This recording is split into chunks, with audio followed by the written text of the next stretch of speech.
Hey folks, welcome back to Ken Michaels Radio. And a big thank you to all the new subscribers. I get such a big thrill and a jolt when I see the subscriptions going up. I am so thankful to all of you who have been joining me for my videos. And as you know, what I like to do here on my channel is to interview people who are in some way connected with the Beatles. Don't have to be, but one of the things that I am planning to do here on this channel, hopefully very often, is that I'd like to interview people who are songwriters, who have had some success in that field, and talk to them about their craft and also if the Beatles were an influence on them and what their favorite Beatles songs have been, Beatles and solo as well. And the guest that I have this time out is not only a songwriter, but a recording artist and a producer. And he actually has worked with Paul McCartney twice. And we'll be talking about that in this interview. So with me right now from the UK, I'm proud to present David Courtney. Hi, David. Hi, Kenneth. How you doing?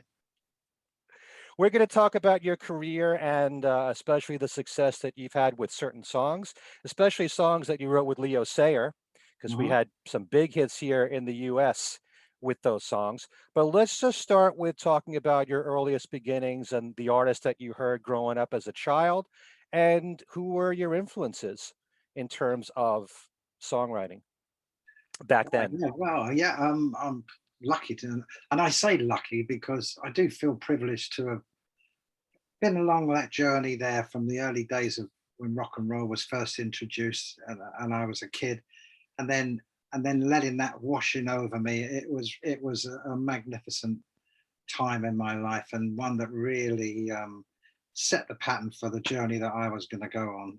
And as I say, at a very early age as well.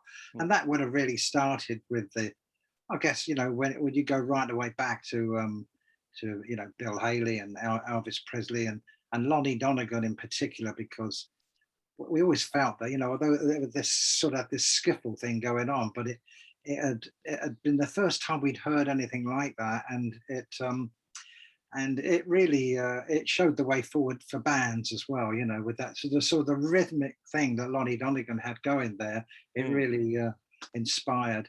And yeah, so I would listen oh, passionately to the radio, especially on a Saturday. There was a program on the radio here in the UK that I used to listen to, and that's where they used to start playing all that sort of music. And then the early television shows started to come in, those music shows. Hmm. In this country, they were the ones in question were called uh, uh, Oh Boy was one of them, and Sure. 6 5 Special was another one. And I mean, the irony of it all was, there was I, it's this young kid watching these people on TV and sitting there enamored with it. Little did I know that all those years later, I was going to end up working with some of these people.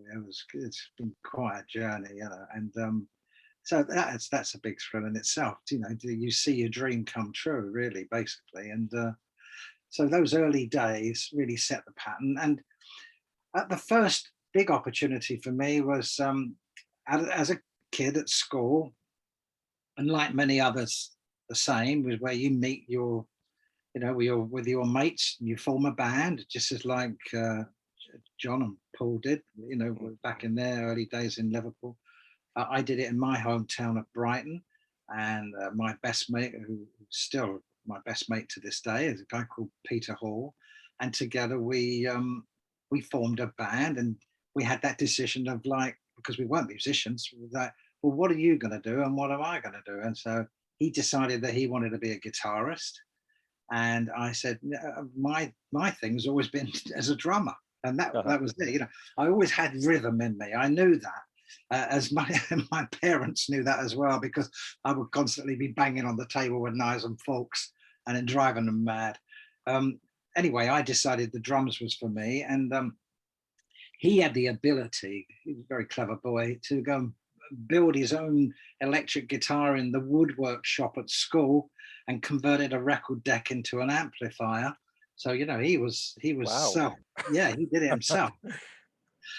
That occurred to me, I thought, well, how am I going to do this? Because I can't, I'm not very good. I'm not very good with the sort of, the hands, creating things with the hands. But I thought, right, I'm going to go and blag my father and I'll see if he'll get me a drum kit. And lucky enough, through another connection in the family, one of them had been bought a drum kit. It was a girl, actually.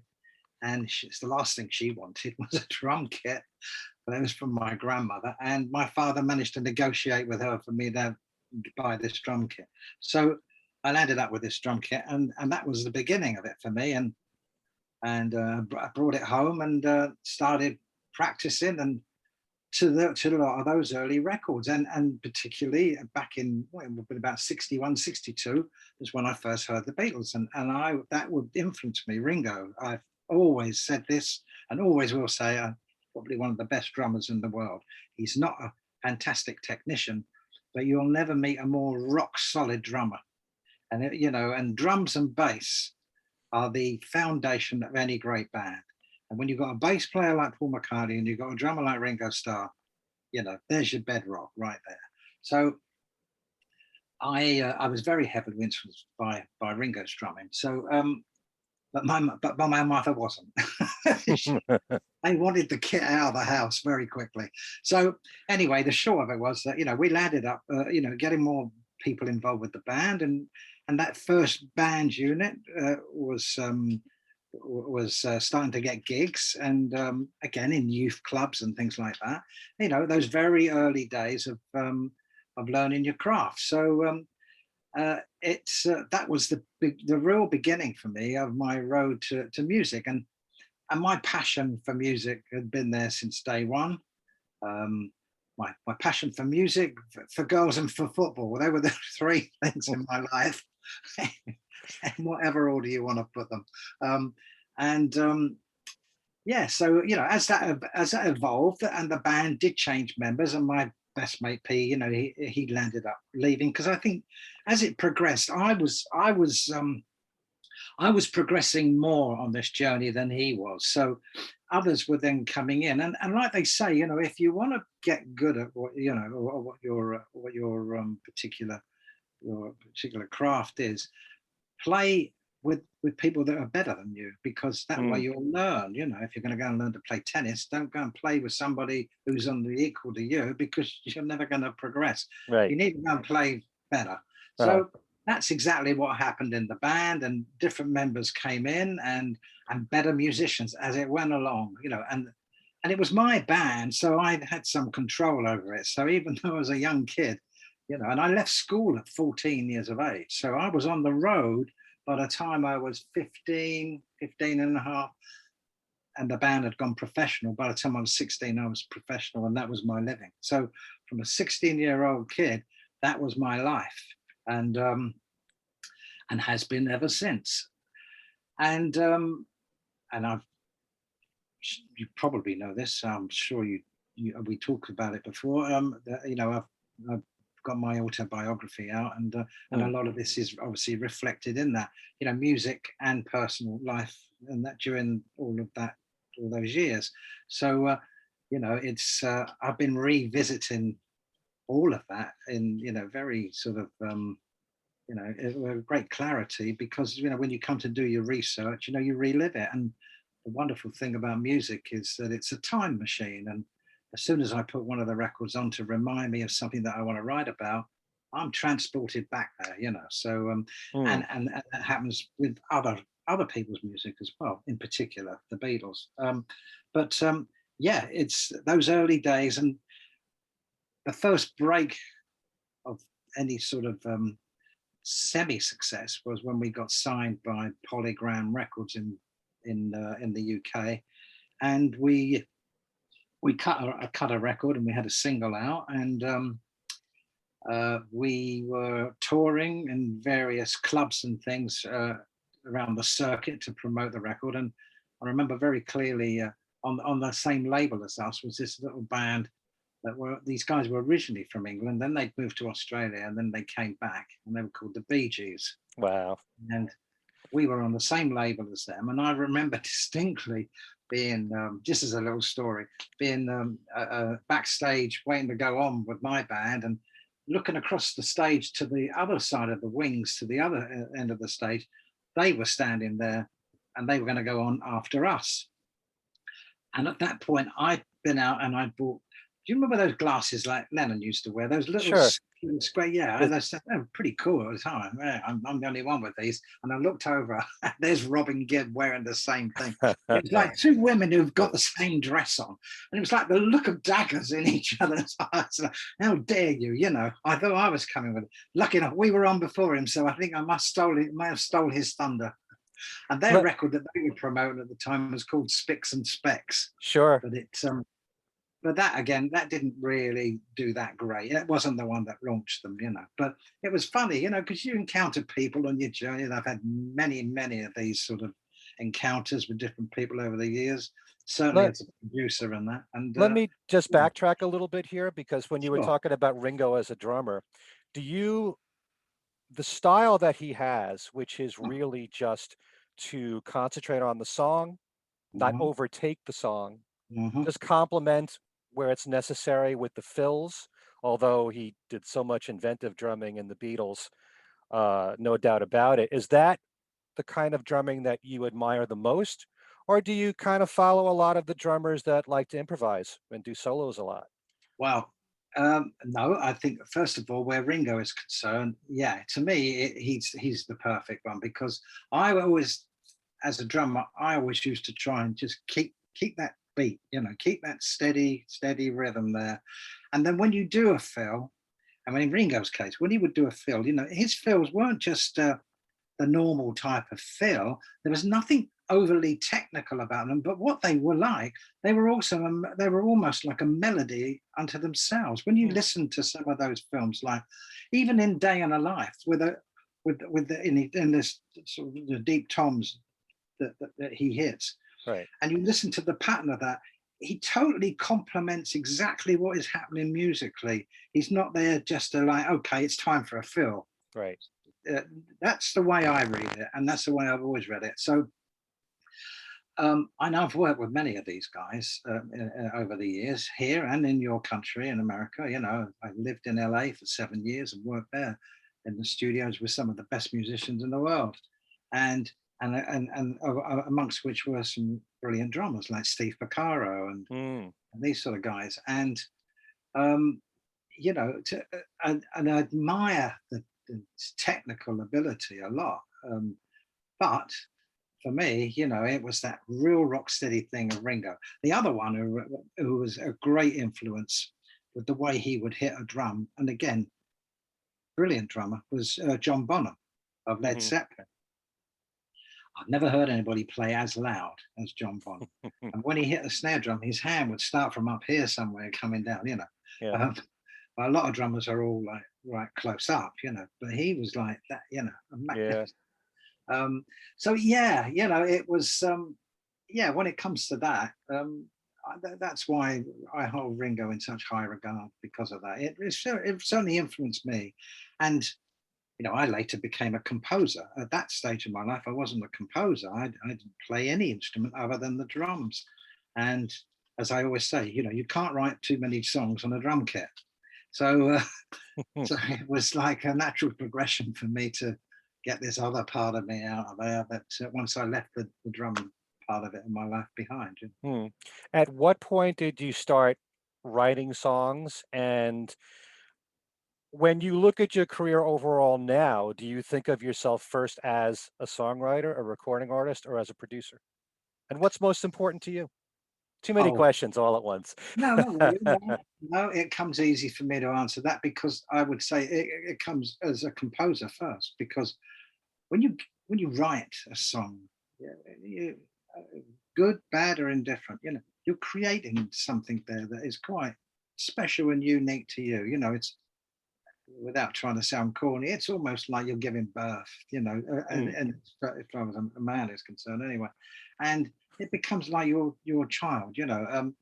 And there are those songs that really have an impact on you, and then there are a lot of the others that sort of go by the wayside and they land up wherever they land up. But all of them, really. They're all your babies, if you know what I mean. You know, and I think any writer will say the same. You know, it's such a personal thing.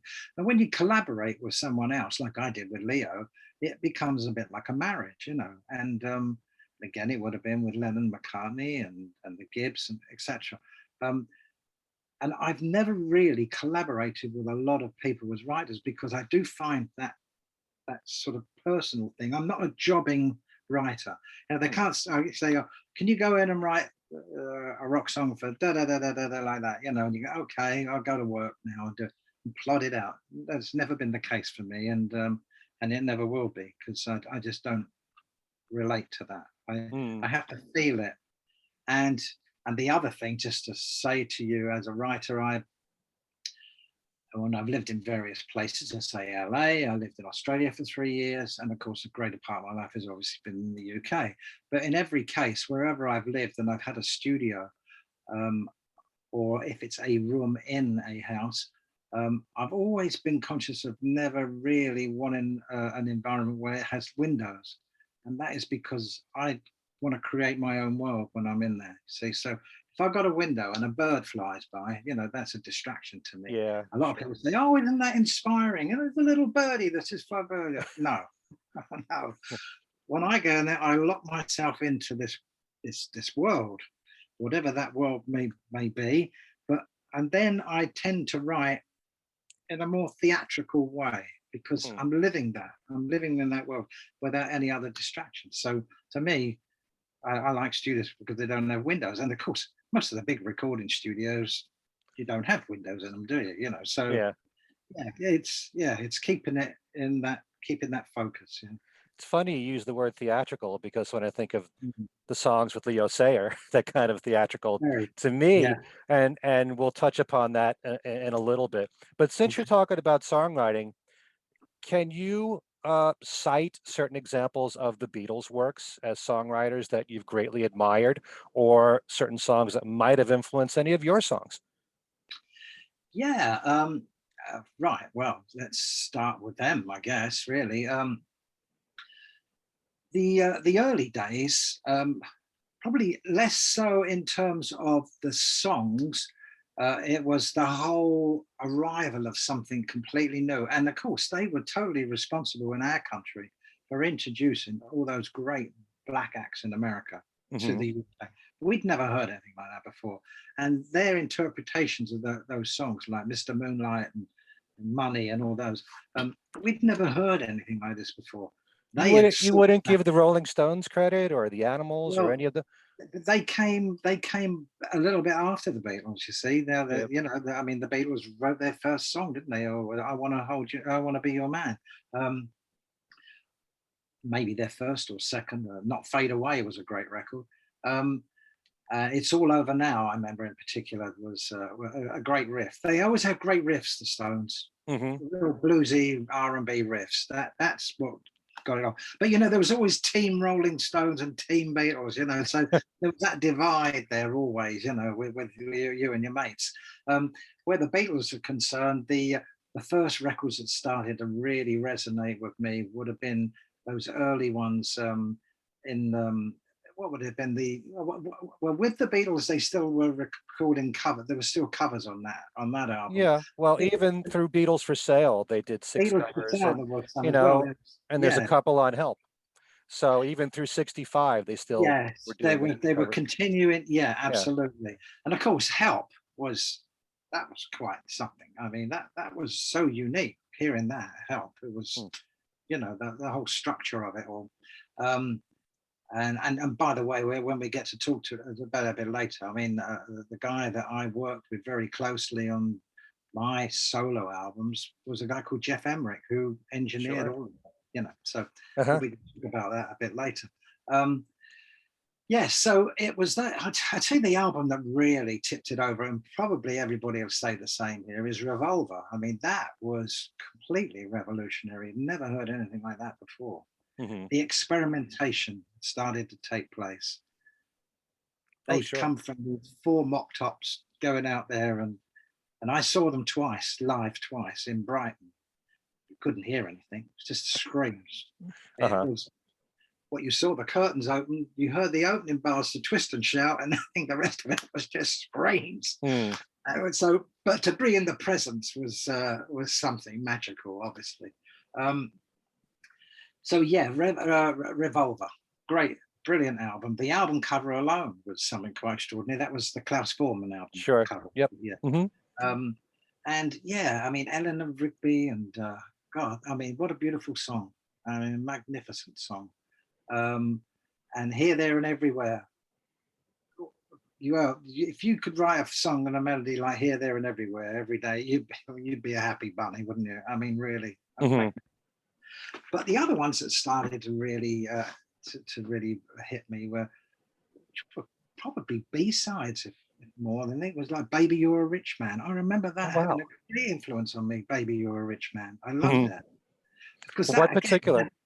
Well, because it had that, again, as I said to you earlier, you know, when I create, I try and create an atmosphere, theatrical. And I found that with Baby You're a Rich Man, and certainly Strawberry Fields Forever and I Am a Walrus. They had such an atmosphere, those songs, that they had created, both in the writing, the performance, and the recording of them. Everybody was playing their part. I know that from Geoff Emerick. You see, it wasn't okay. You know, 1, 2, 3, 4. Let's go for it. You know, there's a lot of thought that went into all of this, and on the part of Emerick and George Martin, you know, to bring it all together and capture what they had in their minds to reproduce that and be allowed to experiment. That was the trick, you know. It was, the Beatles were the epitome to showing you break the rules, and they broke the rules because they were with a very competent, wonderful producer, as in George Martin, who had great ability and knowledge on classical music and all sorts, and would feed from him, as you know, to find new instrumentation to use on the records. And he, no doubt, felt that, you know, these guys, it's very crude what they're doing here, and try to refine it more. Now, I had the same thing happen to me with my partner in business and co-producer on early stuff at the time was a guy called Adam Faith, who was pop star in his early days. And I remember going to him when I first started writing, because I was in his backing band originally. Our band became his backing band, and then after that disbanded. Him and I then carried on being great friends to the day he died. But I remember going to him when I first started to write songs, and teaching myself chords, not actually knowing what the names of the chords were, but they sounded good to me. So I was putting them together in all naivety, really, total naivety. But it's what felt good to me, and what was being created there. And I went to him one day and I said, you know what, I really should go and get some musical training here, some lessons. And he said, don't you dare. I said, what do you mean? He said, no. He said, no. He said, because the minute you do that, you're going to be they're going to embed all these rules of music, and you can't put that chord with that and that note there and this timing. And he said, and then you'll lose it. No, you stay as you are. And he was absolutely right, because by breaking the rules, you then create something quite different. Paul McCartney has said the same thing.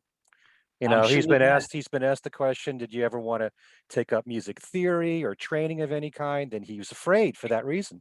Yeah, there you go. Yeah. And absolutely. And yeah, you know, you when it's working, why break it? You know, why try and undo it or analyze it any more than what it is? Allow it to breathe and happen.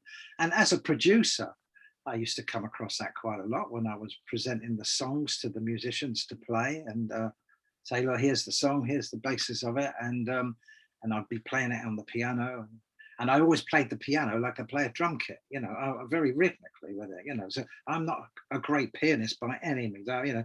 Billy Joel, fantastic. I love Billy Joel. Wonderful. Sure. What a talent. But I'm not that competent as a pianist. But it's my instrument. It's the one I use to express what I want to express. And as I say, I tended to play it more like a drum kit than I did a piano. And you can hear that in those very early Leo records, and that with the show must go on and all that. Yeah. That was that thing. But yeah, so it's what else is there? I tell you another. Can I just ask, because you're talking about some of these songs, and they are in many ways like a soundscape.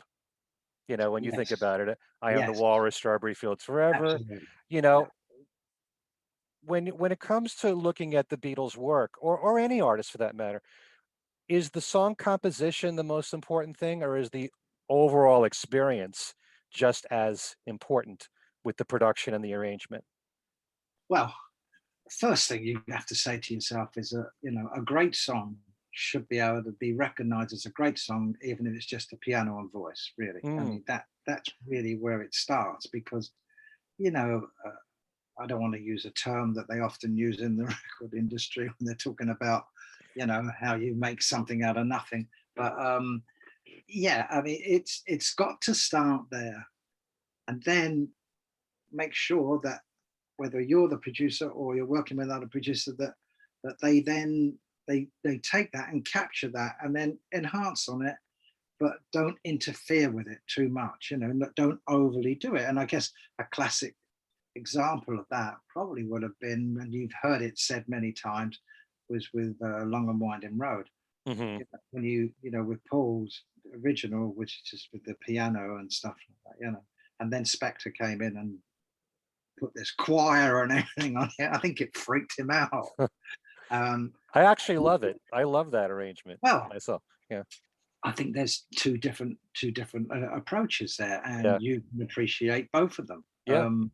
One is the sort of the dreamy thing that Spector created there, and and I'm not knocking the orchestration because it was beautiful, but Mm, in Paul's mind it was like, hang on, you're really encroaching on what I was created here as a song.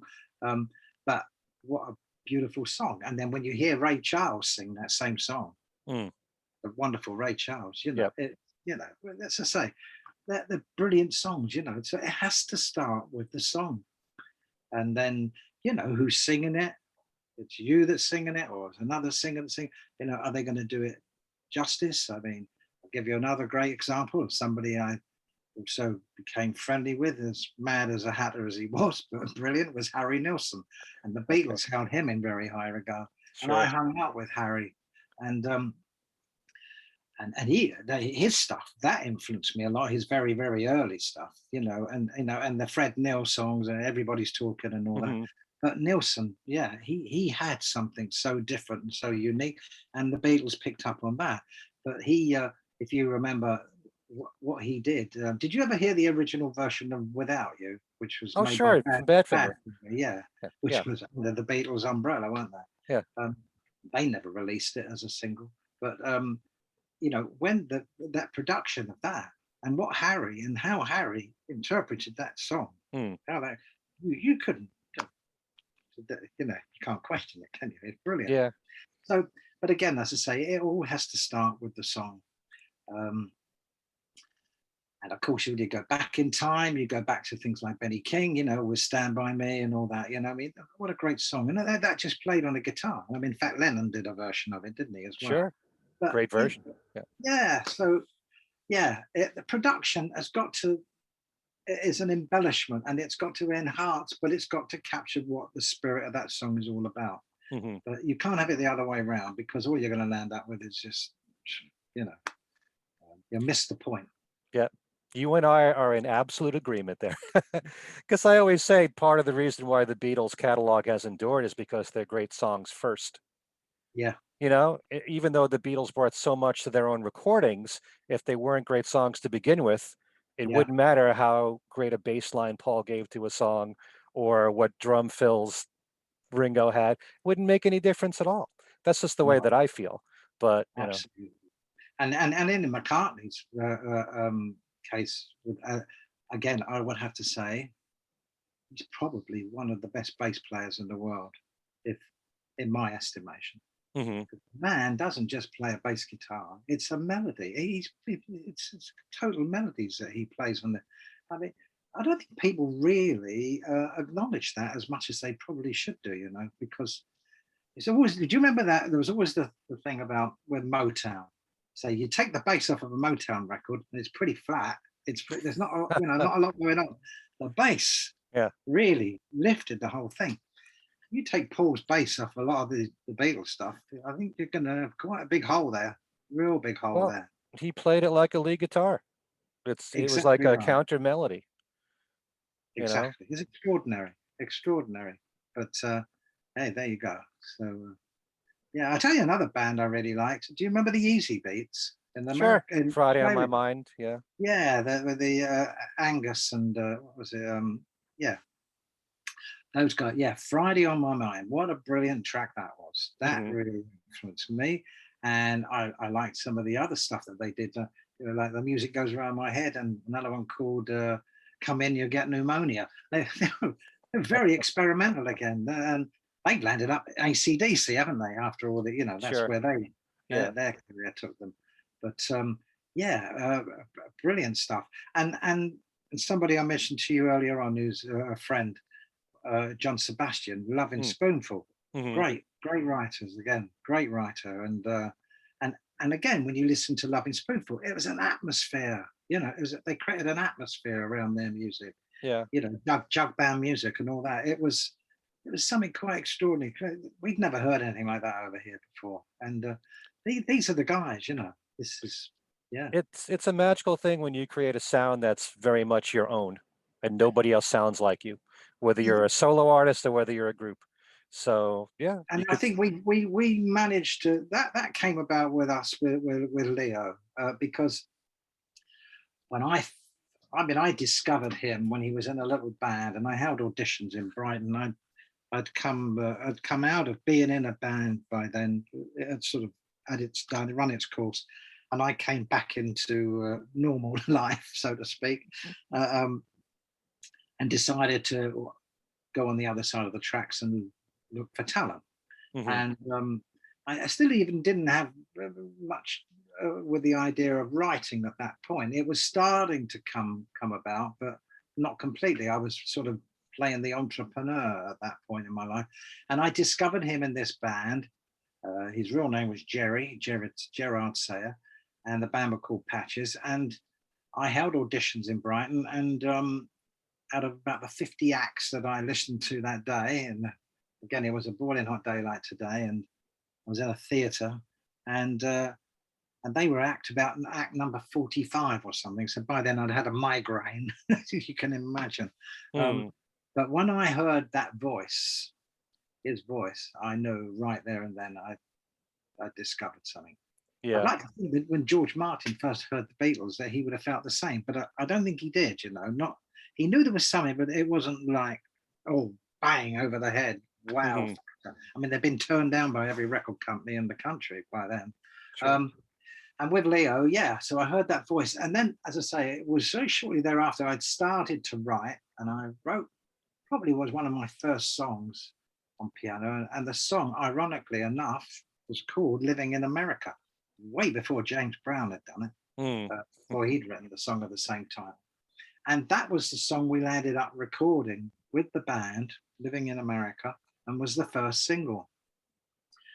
And at that point, I realized once Leo and I had started to get together and started to mess around and write, that we were creating something quite extraordinary with everything. Yeah, it was it started to evolve. The whole theatrical approach and everything had started to come about from my big desire of the love of circus. I used to watch an American show starring Mickey Dolenz called Circus Boy, Yes. and I used to love that show.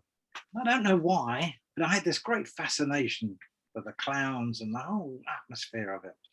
And that played a strong, strong influence on me.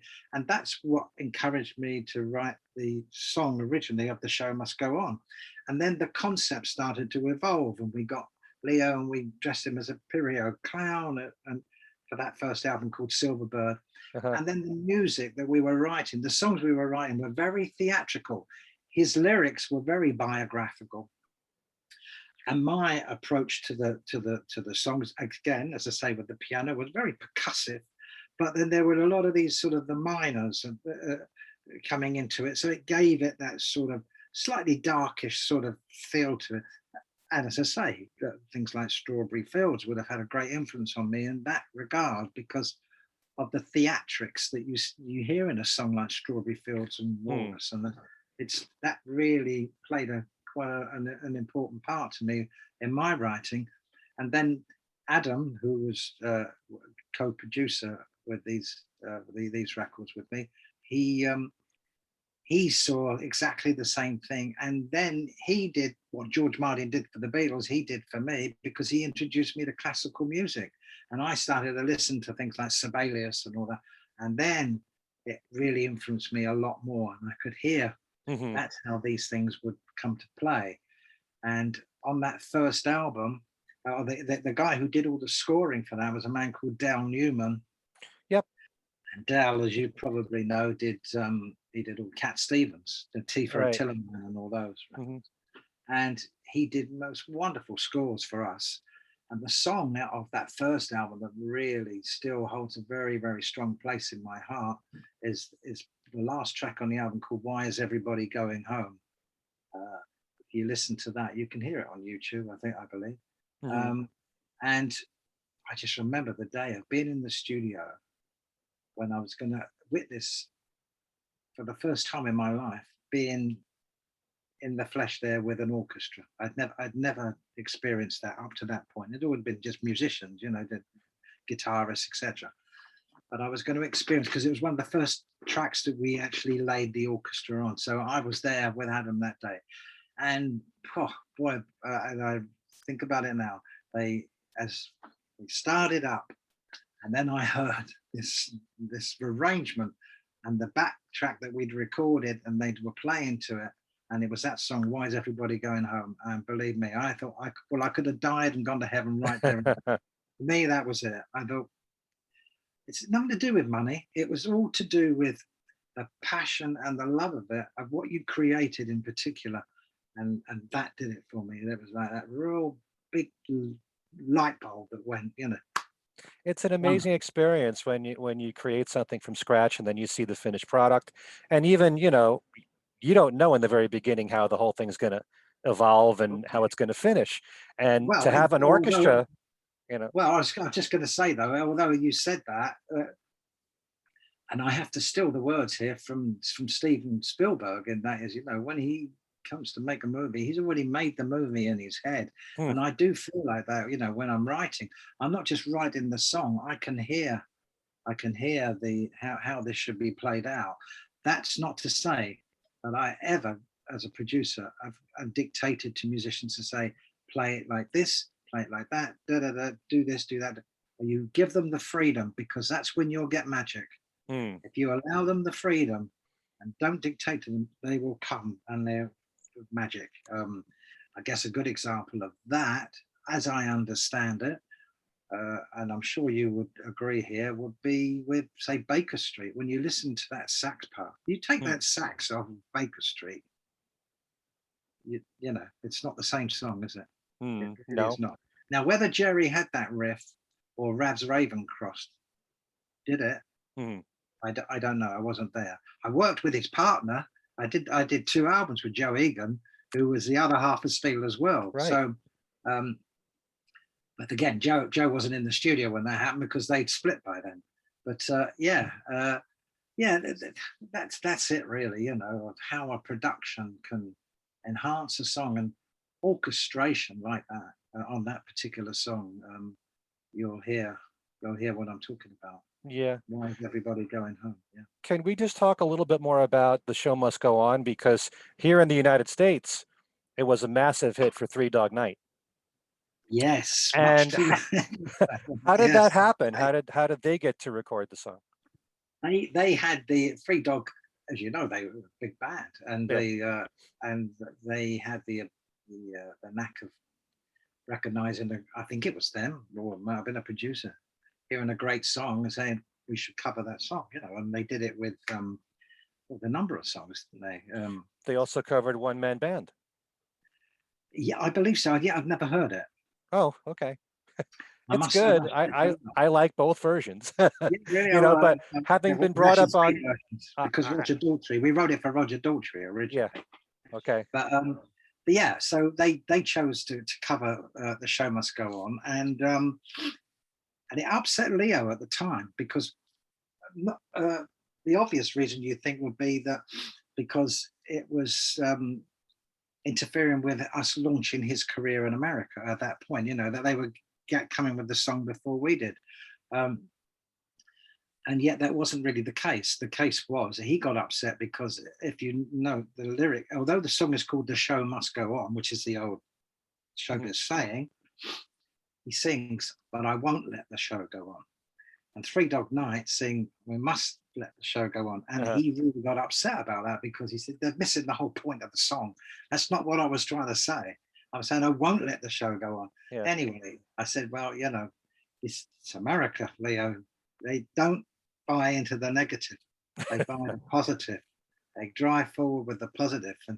And to this day, he's still not convinced that was a good idea. But he never complained when he saw it go to the top of the charts in Billboard, and I believe it stayed there for 6 weeks in the charts. Incredible, one of their biggest hits, apparently. Yeah, I think it went to number 3. Something like that. Yeah. I know, it was top 5 definitely, but yeah, I mean that's the version I grew up on, and it is true that it does change the whole meaning of it. Exactly. I mean, it always makes me chuckle that a few years later, Freddie Mercury, the Queen, they came with a song called "The Show Must Go On." Right. And another title of another song that we'd written, one for Roger Daltrey called "It's a Hard Life." It came with that one as well. I thought, is he watching us? What's going on? Anyway, there you go. Well, "The Show Must Go On" is a great title for a song. Yeah, wouldn't be surprised if there's more songs with that title that'll come out. Oh yeah, it's the most famous saying, isn't it? And applies to life. I mean, even as what we're going through or coming out of, hopefully right now, what we've been through with COVID. You have to say it's always like, well, we've got to move on here. We can't just sit still. The show's got to go on. So yeah, recording that song was great. Again, as I say, you listen to it, you hear that plucky piano in there, and that the offbeat of it all, and it gave that sort of circusy bounce. What I did at the time, we again, if you listen to I guess both versions, I think the Three Dog Night do it as well. It opens with what is a famous classical piece of music called "Entry of the Gladiators." You'll hear it on every circus you've ever go to. That's it. So I remember we'd signed to a music publisher in England, a guy called Terry Oates, and that's how I got to know Harry Nilsson, because him and Harry were very, very good friends, and Harry would come to London and we'd go out pub crawling. I wouldn't recommend it to anybody with Harry, but not that he's around anymore. But yeah, there's certainly put hairs on your chest, as they say. And so we decided, or I decided, that it needed an intro to this song. And again, because of my love of circus, I'd found an antique dealer in my hometown of Brighton that had bought one of these original fairground organs with all the lights and the bells and the whistles, and he had it parked in his yard. And I approached him and I told him I wanted to record it. And you got to remember, these are the days when we had 2-track, 4-track tapes machines, very early days. So I had a 2-track Reeboks machine, and I took it up to his yard, switched the thing on, and it was all the bells and the whistles were going off, and it started to play it. And I recorded this with a microphone, and that is what you're hearing on the front end of that song. Oh, nice. And cleverly enough, the publisher I just mentioned, Terry Oates, he had he was a clever man. he said, that beginning that you've got there, it's Entry of the Gladiators. I said, oh, is that what it's called? I didn't know what it was called. I said, I just know it's the theme I hear from circuses. Hmm. He went, well, I've done you guys a favor because there's an old thing in publishing. They call it trad arranged, traditionally arranged. And he'd put Leo and I down as the writers. And it went out like that. And he said, you will receive money as the trad arrangers of it, because I don't know how he worked it out, because who knows who would have played on that, or how it would have been recorded in its early days to be in that fairground. I don't know. But anyway, we landed up as trad arrangers of it, which was wonderful. And of course, Three Dog Night did use it at the front end of theirs as well. Yeah. You know, there must have been something in the air that year, because having been a top 40 guy listening to singles all the time as a teenager, there was a song called Sideshow by the band Blue Magic that very same year, and they used that same circus theme. Did they really? Oh, yeah. well, I didn't know that. Yeah, it's a great ballad. Very two others that circus orientated that again influenced me a lot was Robbie Robinson from the band. He'd done I think it Life was is a Carnival. yeah, Life is a Carnival. Yeah. And Leon Russell, of course, with Carney. Yeah. Yeah, and that was it. Did he do The Carnival Is Over as well? I think he might have done, or can't remember. Not sure. I think so. But he certainly did. He did another song called Masquerade, didn't he? Oh, this Masquerade. Yeah, beautiful, beautiful song. And yeah, so that's all rubbed off on me. You know, it's because it's as a kid. You know, what inspires you, and circus always did. Circus is not circus anymore, though. It's a different thing now. Yeah, but check out the song Sideshow. It sounds like a Temptations Eddie Kendricks vocal. Very high register and everything. Beautiful ballad. So it's always been a favorite. I will do. But yeah. Yes, the show must go on. Yeah. I'm sorry. Can you talk about Long Tall Glasses? Yeah, Long Tall Glasses, right. Big hit, that was on the second album, the Just a Boy album. And what happened there, that was the song actually that launched Leo's career in America. Because as I say, Three Dog Night had got in there. And then Leo went to tour in America, and we did gigs in the Troubadour in LA and the Bottom Line in New York, of which Hall & Oates were the support act, believe it or not. And that's where it broke. That's where it broke for him. And the same thing, I think, happened to Elton John. I think that was the Troubadour. I think that's where he broke the 11/17/70 album was recorded. Yeah.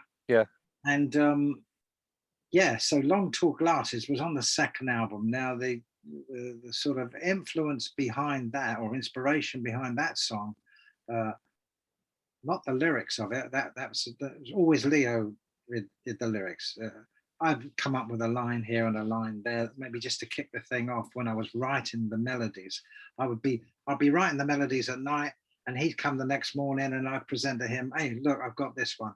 And he would have this uncanny thing. He'd walk in with a book, and it'd be a book of poetry or lyrics that he'd write. And he'd go, I think I've got the lyric for this. And he'd tell, and I've got to tell you, 9 times out of 10, it would just fit. It was uncanny. It was almost like, you know, they'd sprinkled fairy dust over you. So you can't do any wrong here. I felt like that with the Beatles. I think it's almost like, apart from all the years of all those years you have to ground yourself by trudging and doing all the gigs and Germany and all that. So there comes a point where you think, right, okay, you're from The Apprentice, you're now ready. And then if the chemistry's working, it's almost that sprinkle over it. And that's what happened with us. So Long Tall Glasses, I remember when I was writing that, what influenced that riff and everything was from going way back as a kid with my father's record collection and his love of big band music, and in particular Glenn Miller. And if you listen to that, the early Glenn Miller, you know,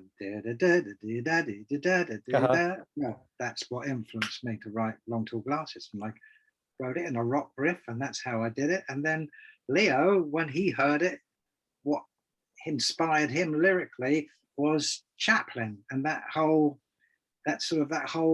thing that Chapman did, where he was in the bar and he's, and all that sort of thing. Uh-huh. And the two things came together. That's what I say. You don't question these things. You could never have sat down and mapped that out and say, okay, I'm going to write this and I'm going to do that. And he's going to do that. It just came like that.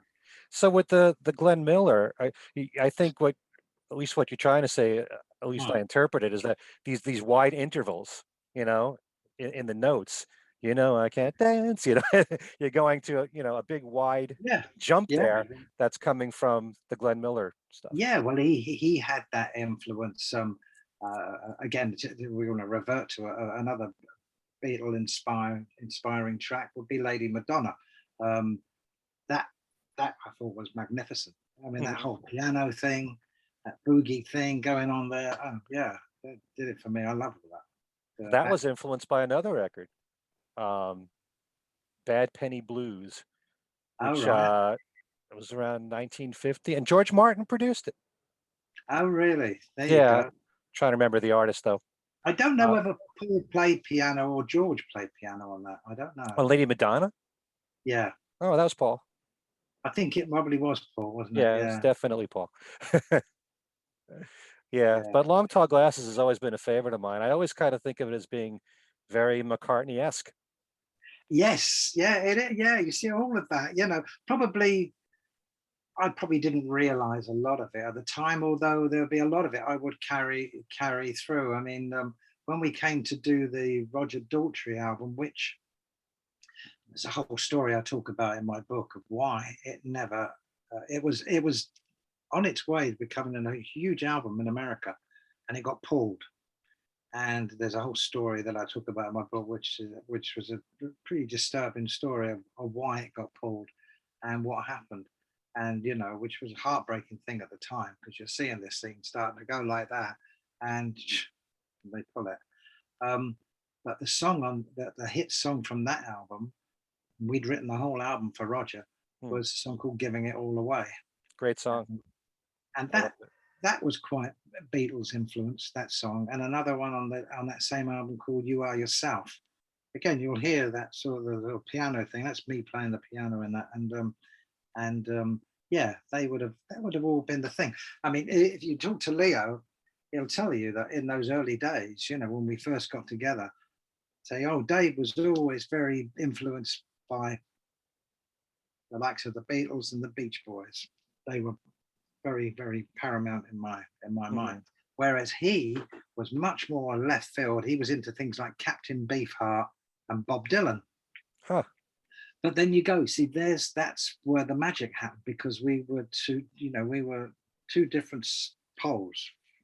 But when we came together, that was the result.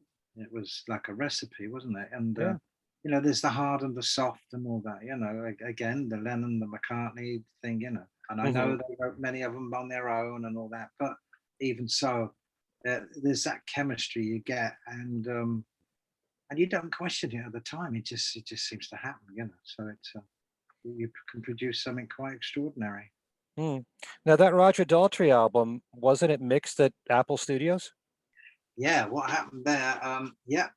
We did the first recordings all on 8-track, which was pretty revolutionary at the time, and that was recorded at Roger's house, because we'd already recorded some of the first tracks from the Silverbird album, including The Show Must Go On, at Roger's studio in his house. He'd built this 8-track studio when we got introduced to him from a guy called Keith Ortham, who was their PR man, and that's where we recorded those early songs with musicians like Russ Ballard and Bobby Henry. They later became the Argent, if you remember the band. Sure. And so, recording at Rogers there on 8-track, and then it was a point, right, okay, we want to do some more overdubbing and the mixing and everything. And well, let's go to London. Let's do it in London. And we, I'm trying to remember how that exactly happened. We became friendly with somebody, and anyway, we landed up hiring Apple Studios, and this was round about the time when things had started to fall apart a bit with the Beatles, And I became very friendly with the studio manager, a man called Malcolm Davis, who was like the main cutting engineer there. Mm-hmm. And another boy called Georgie Peckham, who was the other, Porky Mm-hmm. Peckham, he was the other mastering engineer. And they were down in the basement. And that's where we started to record the rest of the Daltrey album. And one funny little story is that I remember, again, experimenting. There was a particular song called When the Music Stops, which is very sort of a melancholy type of song, string quartet and all that. And said to Roger, I'm going to get the engineer to go and run a cable and we'll put a mic up on the roof, that magical apple Yeah, roof. sure. And he said, why? And I said, because then this sort of song will create the atmosphere around this song and it'll give it a whole different ambience, right? We used to do all those sort of things. Mm-hmm. And Roger's been very game. So the engineer with a tape up went up there, ran the cable, put the microphone up there. And Roger went up there to do his vocal. Just no quicker he'd started to do the vocal, it started to rain. We gave him an umbrella. There he is standing there in front of a microphone with an umbrella singing this song. Right. The atmosphere in the song is there. And then a storm happened. And lucky enough, we had got the recording in the bag and got him down because shortly thereafter, it was a lightning storm. I mean, it would have hit the headlines. You know, rock superstar fried by lightning on the roof of Apple Studios. You know, would have been horrendous. Anyway, yeah. So, yeah, we did some great sessions at Apple. Yeah, working in there. I think Mark Bolan had been. I think he did with Ringo. He did Back Off Boogaloo there, and those records. Mm-hmm. Yeah, and we had Howie Casey and those guys on the brass section, and I think they played on things like "Got to Get You Into My Life" and stuff like that. I think Well, were you there present with Ringo when he recorded Back Off Boogaloo? No. Okay. I think they'd been there and done that just prior to us coming in there. Yeah, because that was 72 when that happened. Yeah, and the song was influenced by Mark Bolan. Yeah, oh yeah, absolutely. And the other one that had already happened in Apple was, of course, that Spectre had been there at that point. And I remember there was this slightly raised level in the studio in the control room, like a little plinth.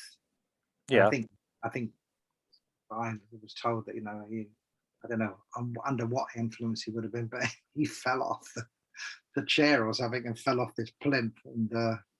Yeah, in that studio, it sort of became a bit legendary for something like that going on.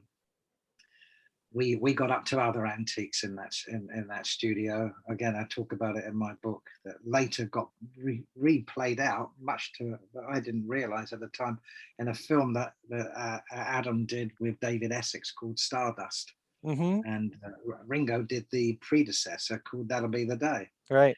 Adam took the part on that Ringo had in the first one, Adam did in the second one. And this particular thing that happened at Apple, as I say, I didn't realize. Adam must have told them about it because they would never have known otherwise. It was played out in that movie as a scene. And I was there the day they were filming it. And as they were filming it, I'm thinking, oh my God, this is exactly what we did. You know, as I said, I won't go into the description right now because it's maybe not for your viewers at this point, but as I say, it's all in the book. The book is called "Oh What a Life," by the way. Yep. and then the undertitle is "Nothing in this book is true, but it's exactly the way it happened." Yeah. And I will put up a link for that in my description box there for anyone that wants to pick it up. Talk about the album that you made with Adam Faith in 1974 called I Survive, and you actually had Paul and Linda appear. Yes. To do some backing vocals. Yeah, exactly. Wow. I mean, what a time that was for me. Adam at that point, what had happened, he'd had this really bad car crash. And I was supposed to have been in the car with him that particular night. And maybe if I'd have been in that car, it would never have happened because he fell asleep at the wheel.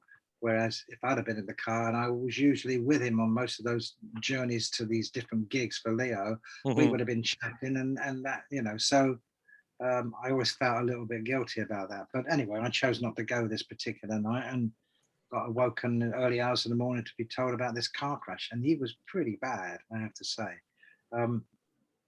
I went to see the car the next day in the garage where it was towed to, and where I would have been sitting, the engine was sitting. I mean, it was quite horrendous. You know, you think, oh God. Anyway, that inspired. As he was starting to make his recovery, I talked to him and I said, listen, when you get out of here, let's go and do an album together, because, you know, this experience that you've gone through here, although we don't want to come with some sort of real black, dark, negative thing, I mean, it should actually be the opposite, because you've come through it. So, but let's do an album. And we came up with the title I Survive, which was the title for it. And we went away to, as sort of a bit of a sort of a rehabilitation for him. We decided to go to Nassau in the Bahamas to write the record, as you do. Yes. And for the first 3 days, we didn't get much done because he had a vertigo attack, and so he was bedridden. Anyway, eventually we started to work on it, and we had a piano in the lounge of the hotel that they let us use, and we sat and we wrote these songs. And in the evenings, we were partying with a guy called Legs Larry Smith, who was in the Bonzo Dog Doodah band, and Terry Doran, who was George Harrison's personal assistant. So these two together were wild men, I got to tell you. And they'd rented a beach house in Nassau, and we were spending a lot of time with them. So it was a real hoot. Anyway, when we came back and we recorded the album, you like many albums, you go through a thing where you go, right, what's the wish list? Who we'd like to play on this album? So Adam said to me, who do you reckon we should get? And I said, flippantly, oh, I'd love to hear McCartney play on this record with me on this song called Star Song. And thinking, well, that's just me wishing, because I want to meet the guy who's been a hero of mine. Yeah. And he said, right, okay, I'll give him a call. Now, see, he could pick up the phone to anybody because they all held him in very high regard, remembering, of course, that Adam Faith, along Cliff Richard and The Shadow, they were the pioneers of rock and roll in our country. Sure. They were the first guys to arrive. In fact, Adam had his very first hit called What Do You Want If You Don't Want Money, which lasted about 1 minute 30 or something, was the first hit in the December of 1959 and stayed over in the charts to 1960. So it's basically had the first hit record of 1960, which was quite a milestone. Anyway, so when it came to the likes of contacting the people like McCartney and that, you know, the doors were always open to him all the way up, even up to government level. Yeah.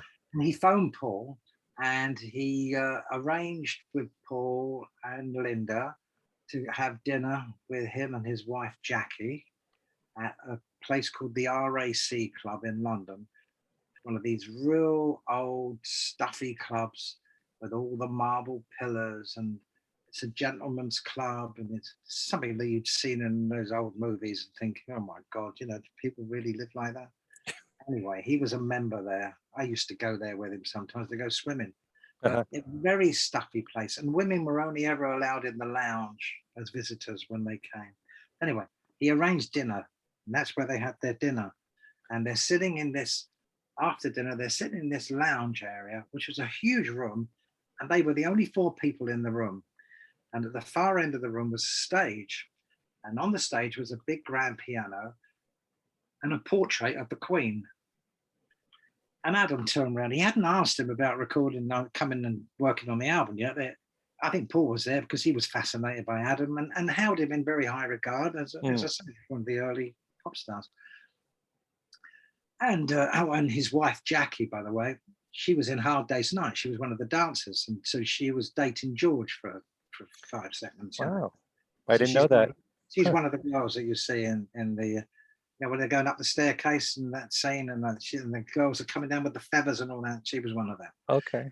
And she also went out with Cliff Richard, I think, for 5 minutes as well. Anyway, So they're sitting there, and that's the scene. This big lounge, the four of them chatting away, piano on the stage, portrait of the Queen. So Adam turns around to Paul and he said, "Would you do me a favour?" Paul said, "What?" He said, "Would you get up on that piano and play a song for me?" Paul said, "Yeah, sure. What do you want to hear?" He said, "Let It Be." He said, "That's the song for me. Let It Be." He said, "Come on, then." So the two of them got up on that stage. Paul sat down at the piano and started. Adam standing next to him. Like he's gone to heaven. You know, he's like, I'm standing there. Paul McCartney's singing to me. He's playing "Let It Be." You can't get any better than this. Right. He's going through the song. The next thing, the door opens and the concierge, big ex-military guy in his uniform, came bursting through the door and screamed across the room, "Get him off of that piano!" What? Get him off that piano! Stop now! And Adam turned around to him and he said, "Do you realise who this is and how much people would pay to hear this?" And the guy said, "I don't care who he is. Get him off of that piano." And Paul thought it was funny. You know, he thought it was hilarious as well. And so they had to get off the piano and go and sit down and be quiet. I mean, you couldn't make it up, really. I mean, it was extraordinary. Anyway, so I think it was the next day or very shortly thereafter, he'd phoned me and told me about all this. He said it was hilarious. He said, but the good news is that they've agreed to come and perform on the album. I thought, oh my God, really? So I was trying to prepare myself for this, and I'm the co-producer on this record. So sure enough, we were doing a studio called Kingsway Recorders, which was owned by a great singer called Ian Gillan, who was the lead singer of Deep Purple. Uh-huh. And we had an engineer called Martin Birch, who was the engineer of Black Sabbath and Deep Purple and Fleetwood Mac. He'd done so much stuff. And so I'm sitting there waiting for Paul and Linda to arrive. And then they arrive. And what am I going to say? How am I going to handle this? You know, I'm supposed to be a producer here. It's going to be embarrassing. Anyway, they came in. He's such a lovely, friendly guy. And Linda was a delight, I have to say. And I sat there with Paul and I'm chatting with him, you know, thinking, oh, God, you know, like a million questions you want to ask. And you don't, you clam up. But then I did think that's something I really got a burning desire to ask him. And I said, I just want to say to you, you know, I'll tell you what, one of my most favourite songs that you've ever written is. And he must have heard this a million times. Mm-hmm. He said, oh, yeah, well, what's that then? And I said, Maybe I'm Amazed. And I could see it touched him because he thought I was going to choose a number of any Beatles song. Right. It was one of them, his first solo album, and it was a brilliant song. And I just wanted to let him know that, you know, and I think it really, really touched him and pleased him. And then, you know, it was then a matter of like the two of them going out to the studio and to the studio floor and singing the backing vocals on this song. And he passed a really, you know, lovely comment about how, you know, the song was great and all that. But they wouldn't do it just because it's Adam. You know, you got to put your name in the performance or something. And the song, again, it was a very Beatle influenced sort of song when you listen to it, especially the arrangement that Andrew Powell did on it, because he did the Chucky Chuck cello part towards the end of the song. You'll hear that walrus cello thing coming on there. Yeah. And then you hear Paul. It's distinctively Paul when you listen to the vocal. And he goes up on a note and everything. It's like McCartney, you know. That's it. And the two of them, as I say, it was fantastic working with them. And I thought, well, that's it. You know, I tick that one. There you go. Was Paul familiar with your work when you met him? Yeah, I believe so, because he'd seen and heard all the stuff with Leo. That Silverbird album really resonated with a lot of them. I mean, overnight we did a show in England. It was a big music show called Old Grey Whistle Test, and we went on there, and Leo did it with all the makeup and all that. And it was like almost overnight, the phones started to ring the next day because people had never seen anything like that before. I mean, you know, Bowie then did his thing with Aladdin saying, you know, and again, he was a great influence, David.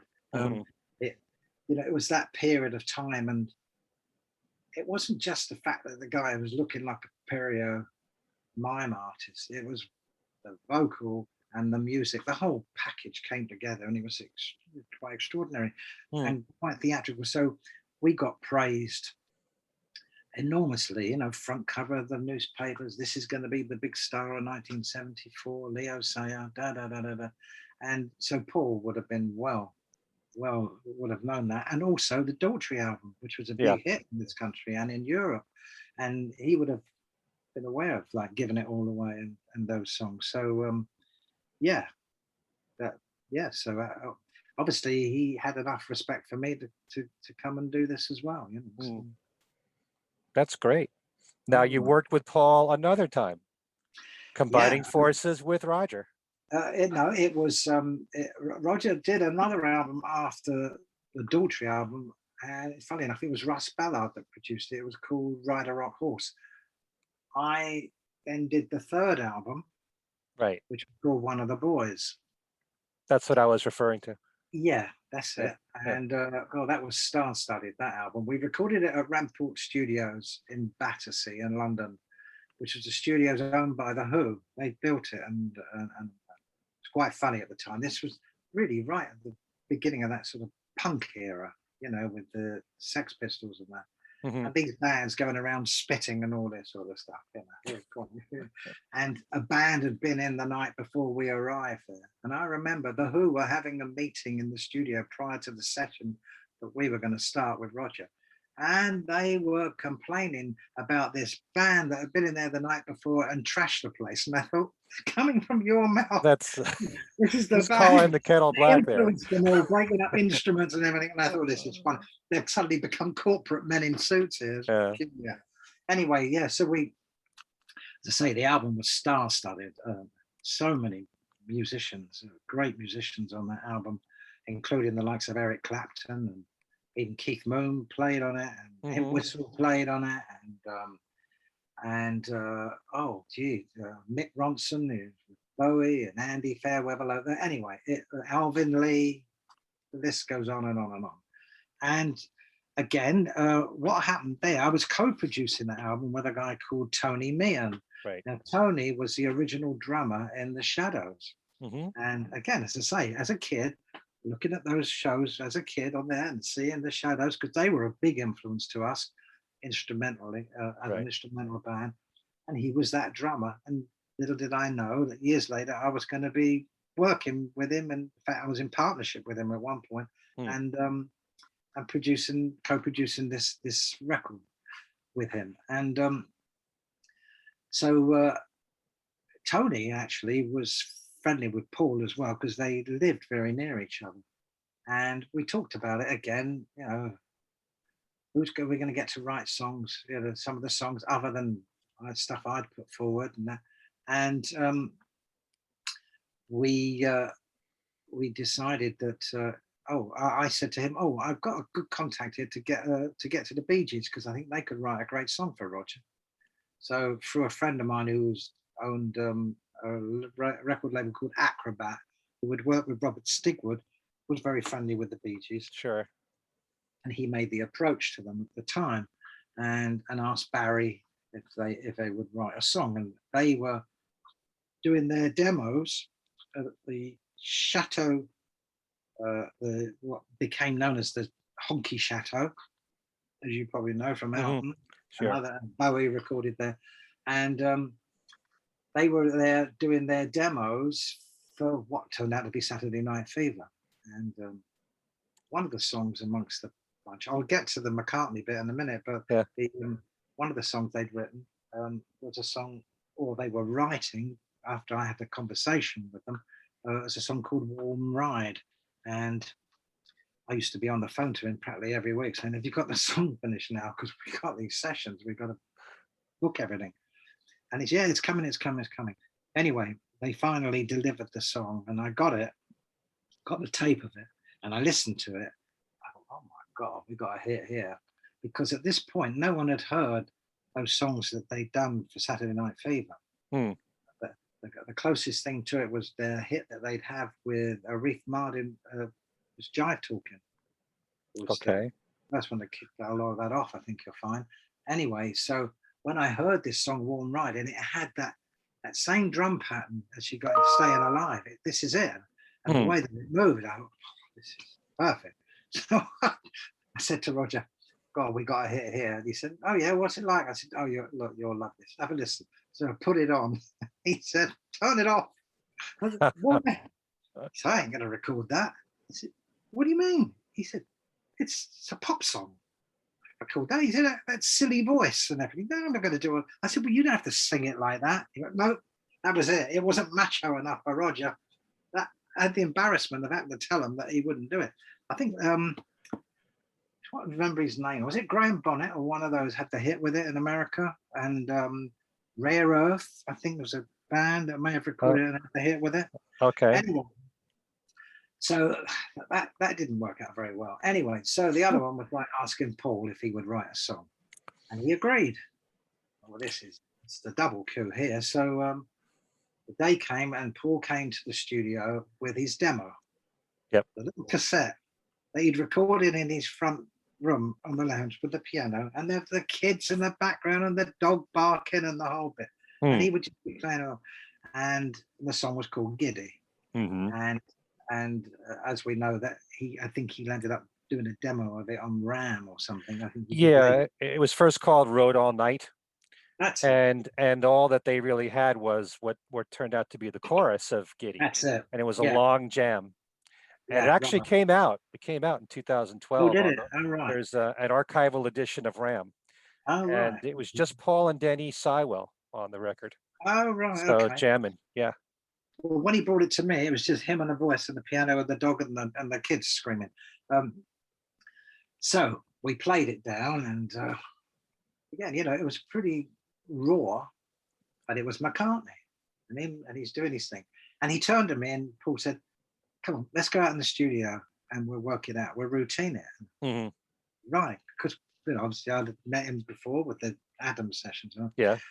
So there we are. This time was even better because there I am. I'm out in the studio there, and I'm sitting at the piano with Paul, just him and I alone in the studio, and we're routining this song together. And he's saying to me, "Look, I'm gonna do this, and then there'll be a drum break here and all that." And I'm like, yeah. I mean, I can't believe this is actually happening here. Yeah. This is unreal.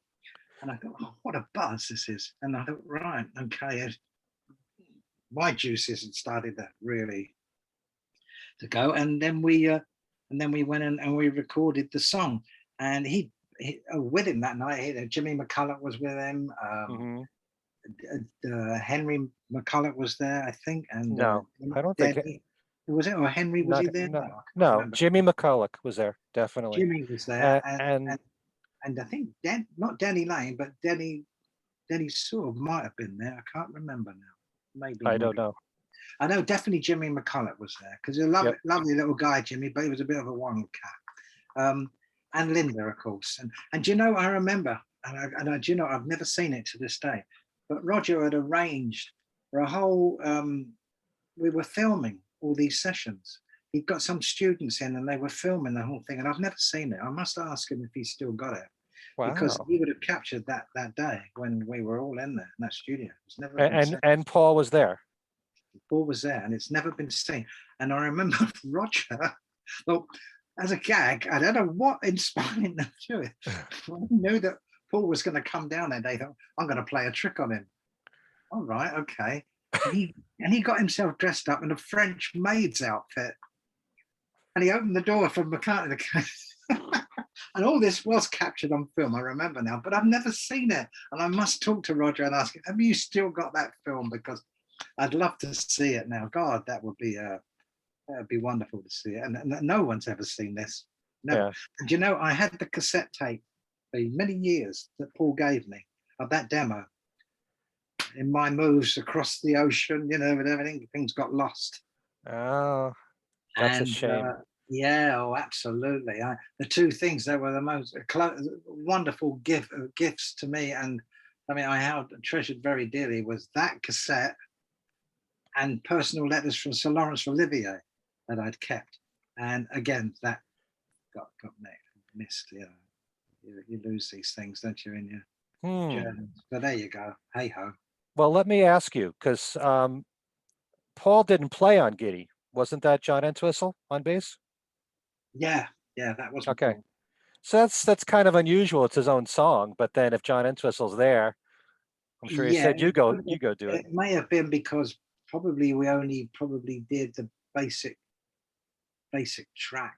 I think at that point, Paul wasn't there when we recorded the whole thing, so it would have been done probably in bits and pieces here. And but no, he didn't play bass on it.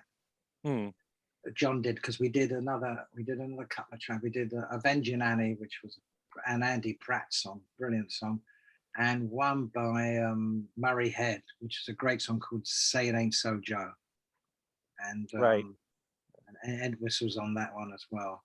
And then we did Steelers Will, which was a song called You Put Something Better, and that's when Clapton came in, and Clapton was with Paddy Boyd at that time, and he came in.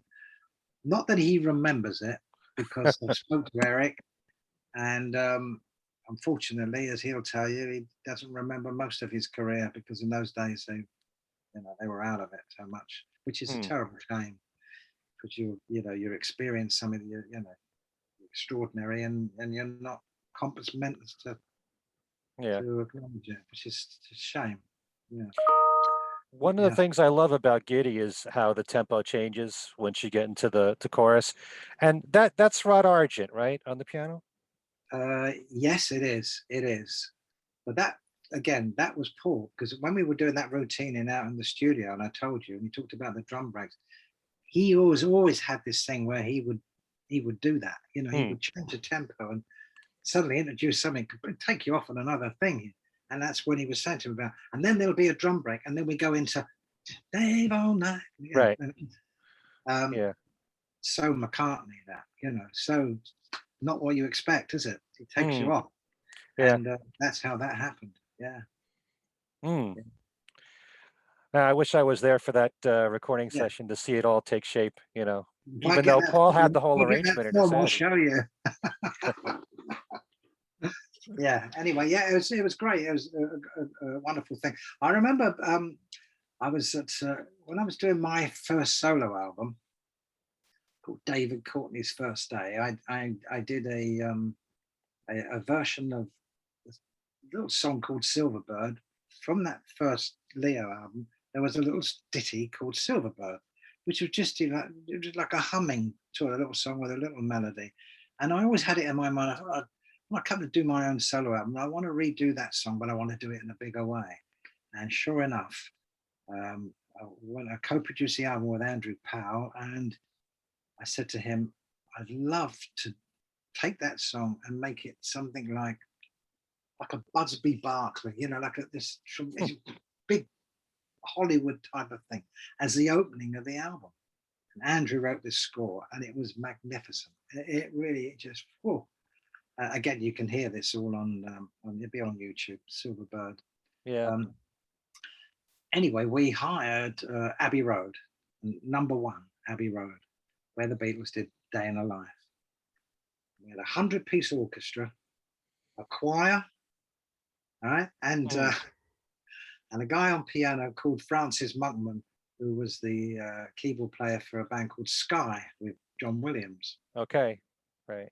and another guy who was also in Sky called Tristan.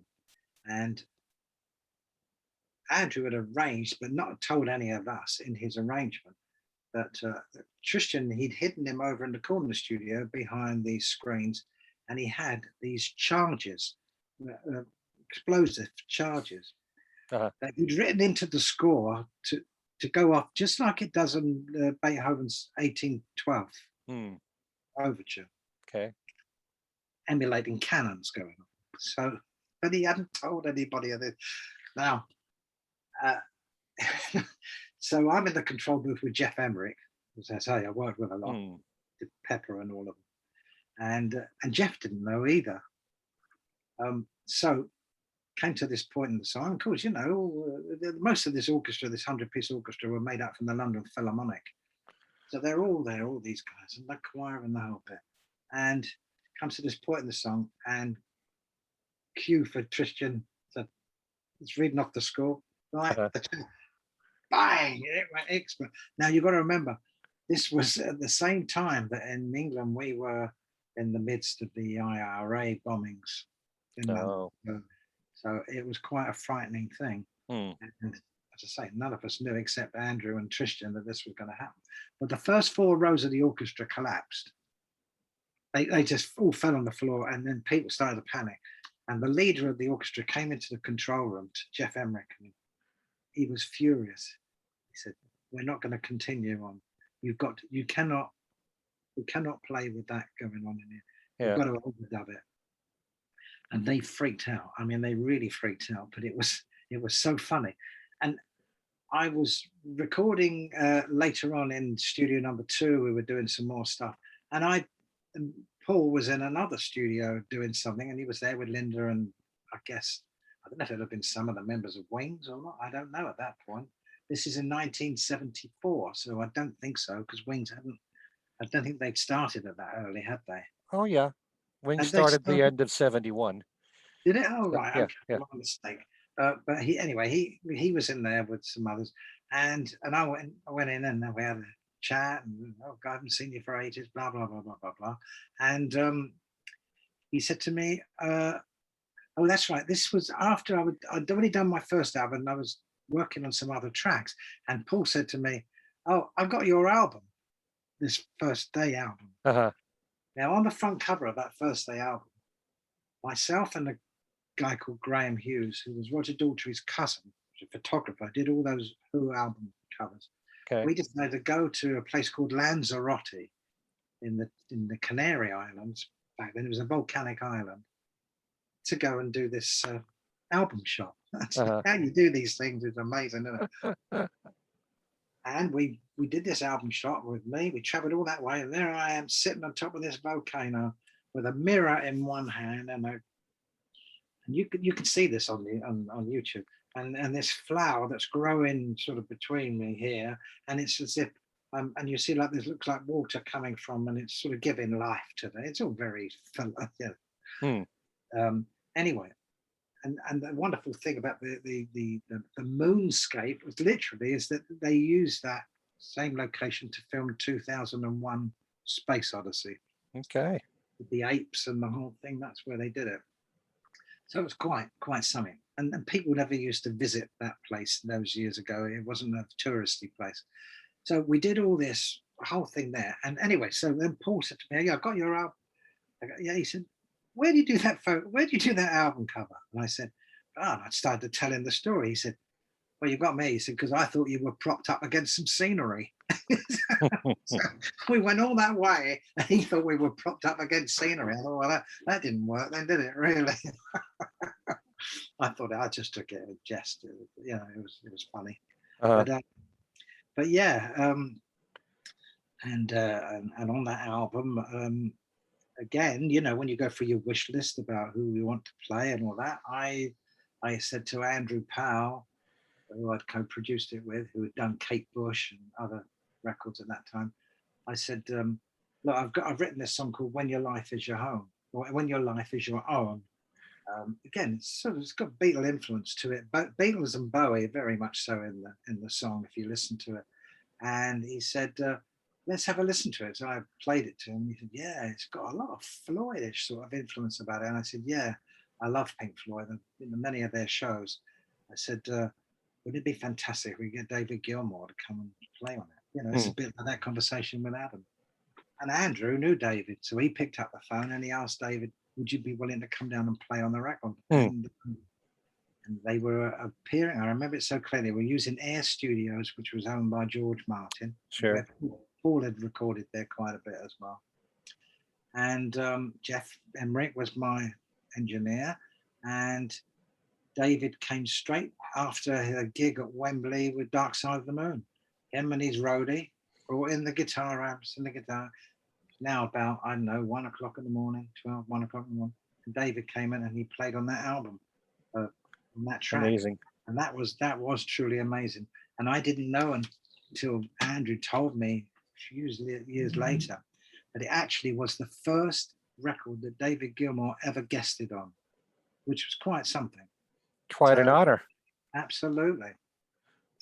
So it just shows you sometimes, you know, it's the old saying, you don't ask, you don't get. And so I asked, and I got on 2 occasions, once with Paul and the other one with David Gilmour. You know, there you Yeah. go. Since you mentioned Geoff Emerick, what are your memories of him? And did you learn anything from watching him as an engineer? Oh, absolutely, yeah. Wonderful memories. He was such a sweetheart, such a lovely guy. You know, that whole setup there, Air Studios, because he was the resident engineer up there. Remember that George had taken him from Apple when he left EMI. When he left EMI, he was an apprentice there when he started, and they used to wear white coats in those days, and they Sure, picked I him know. up. You know, and Geoff was there from day one. So George brought him with him, and he became the main engineer at Air Studios, and of course, you know, again, sitting and talking to him, and especially conversations about Pepper, because Sergeant Pepper is still probably the most influential album of all time to me. It certainly is, and was the catalyst to the concept album. I think that was really it was the beginning of it all, and yeah, so many great memories there. So I would often have lots of conversations with Geoff about Pepper, and you know, and how they did it, you know, with the bouncing and all this sort of thing. I was fascinated by it. And I remember Malcolm Davis saying to me when they were I think it was the 30th or the 20th or 25th anniversary of Sergeant Pepper, they had to get the tapes out of the vault to go and recut it, to remaster it. And I remember Malcolm saying that when they put the tapes on the machine, they thought, well, this is going to stand the test of time. He said it was uncanny, knowing how much bouncing had gone on, and you get quality loss. He said it was, again, I use that word, fairy dust. It was like nothing could go wrong here. It was blessed. He said when they put it on, it just was magnificent as it was when they first listened, when it was first recorded. So talking to Geoff about all of that and the making of it, and you know, was fantastic for me. You know, I had to let him get on with the job, otherwise I'd have been there all day with him. But I remember also it's funny because we were in that studio, Air Studios. There was one of these situations where there was about 4 studios there, and there was people recording in each different studio, and you'd often meet in the corridor or in the commissary, you know, the canteen. And I remember Roxy Music were in one studio. We were in the big studio with Geoff, and Roxy Music were in another group called Sparks. I don't know if you remember them. Nice Sparks. They were in another one, and then there was a point where Geoff said, "Look, I can't work with you. You have to use my dep over the next couple of days because I've got to do some mixes with Art Garfunkel." And Art Garfunkel came and said, "Okay, all right, so we'll go in the other studio and do some bits of overdubbing while you're working with Art." And I remember Geoff coming out of a session, long session with Art Garfunkel, of doing these mixes, and Geoff looked absolutely fried. I said to him, "What's the matter, Geoff?" He said, "Oh, you know, I'm working there with Art." Oh yeah, how's it going? He goes, he said, "We're now on mix number 64, this particular track." He said, "And what did it for me?" He said that we're listening to this mix back, and Art's listening to it, and Art turned around to him and said, "Nah, it's not Fellini-esque enough." And Geoff said, "Okay, I'm going now for a couple," and left him to it. And when he came back, Art decided in his wisdom, mix number 1 was the one. 64 mixes later, they'd gone back to mix number 1. So it had done his head in. I thought, I've now got to pick up the pieces here and get Geoff back on track when it comes to, excuse me here. Yep. When it comes to carrying on our recording. So yeah, it's many great times with him. And you know, him and myself and Malcolm Davis, we'd go hanging out together. You know, what wonderful times. Yeah. Great engineer, lovely man, lovely man. So sad that he went. I'm remembering, I'm pretty sure it was Leon Russell. He was talking about working with George Harrison, and George was very fussy about his recordings and doing lots of takes over and over and over again. And then one time Leon played to him like the very first or second take, and he said, "That's the best one." Yeah, So it reminds me absolutely very right. much of that same kind of thing. Evidently, Art Garfunkel must be very fussy about his recordings and very much a He was. perfectionist. Yeah, So yes. Well, there you go. Each to his own. But it certainly did Jeff's head in at the time. I can quite assure you of that. And the other crazy thing, and that's I remember very well when we were recording there. Air Studios was located in Oxford Street in London, above this big fashion house called Topshop, and it's an old building. And there was a ledge that ran all the way around the building. Um, from where we were. It was all the way around, past the windows. It was all the way around the building. And the tape ops that we had working with us were the two sons.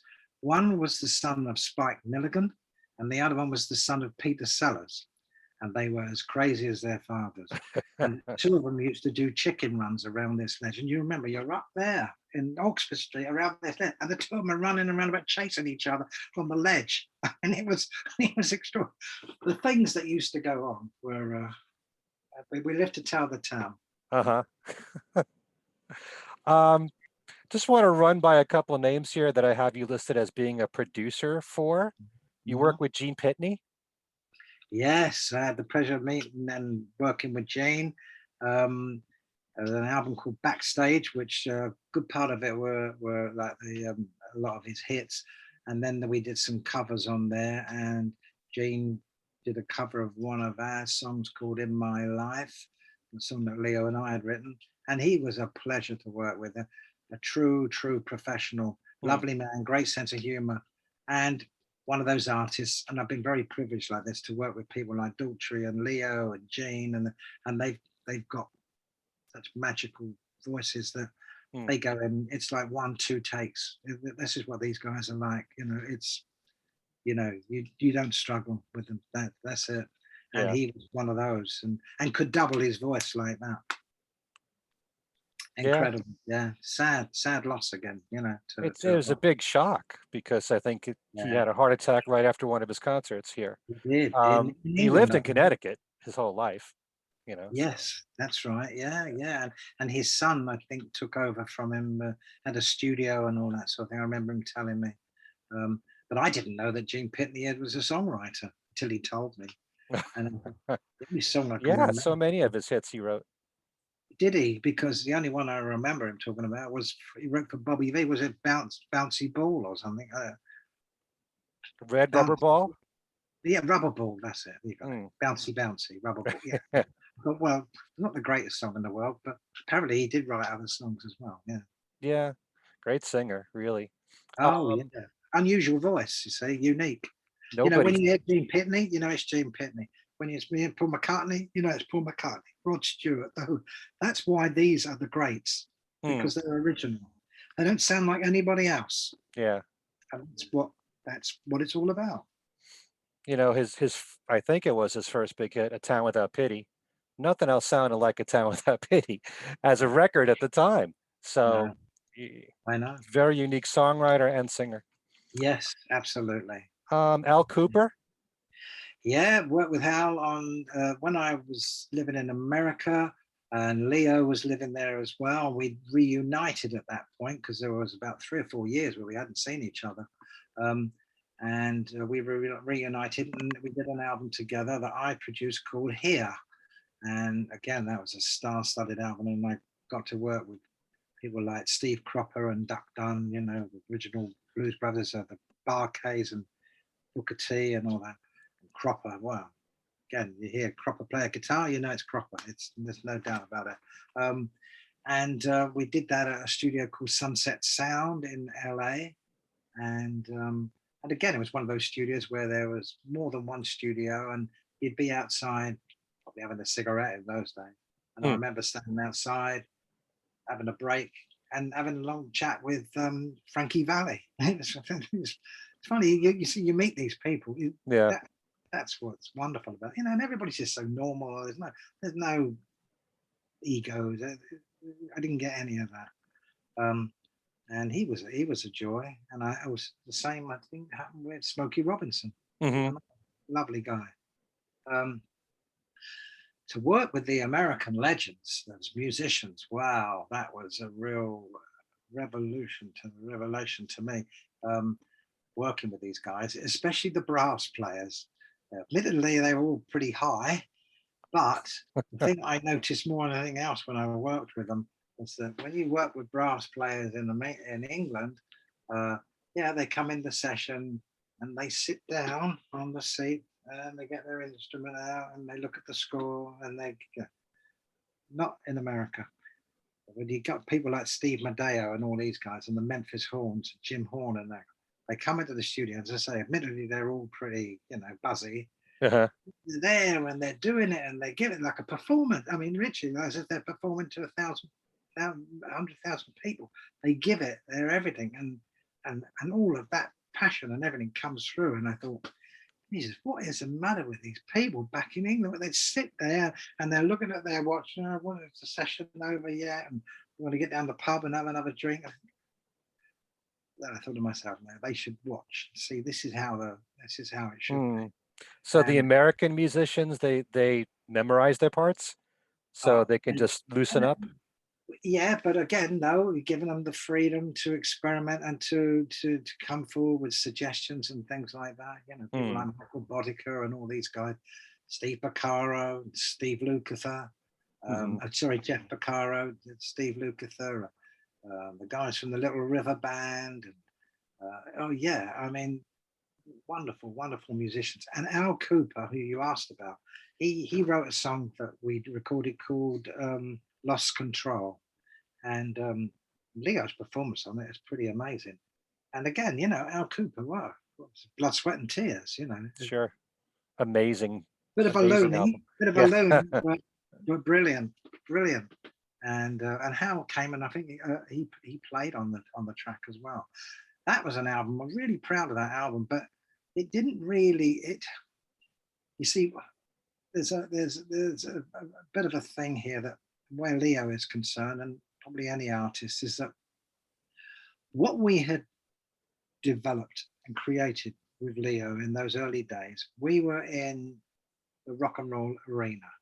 What we were doing, it was all part of the conceptual thing and all that. When we split, and that split didn't come from Leo and I, it came because Adam and I had a split at that point in our lives. As close as we were, it had sort of gone like that. And suddenly that's when I went off and did my own albums, and Leo went to America and he was working with Richard Perry. Perry? Yeah, okay. And they did like When I Need You and all that. And then You Make Me Feel Like Dancing. Oh, that's the song I can't. Great, he wrote it and all that. Well, with about 3 other guys, but didn't do it for me. It always reminded me of was it the New Beats? Bread and Butter. Bread and Butter, yeah. It was Okay. With that twee-ish voice, knowing what Leo's real vocal ability was, I thought that to me was. But anyway, look, huge hit. Now, what I was trying to say is that Leo, because of that, and as big of the hits as they were with You Make Me Feel Like Dancing and When I Need You, which was an Albert Hammond song, brilliant song, it had taken him into a different arena now, and they started to book him in Vegas and all that, and he was there with Bill Crosby and all this sort of thing. Now, what I'm getting to is that once you leave that rock and roll arena and you go over, there's no coming back. They won't, it just doesn't work like that.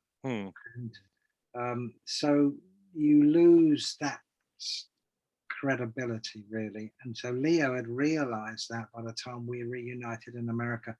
And when we came to do this album here, although we had some great musicians on it and it was a good collection of songs as well, he was desperate to try and get back into that arena, and it was hard going.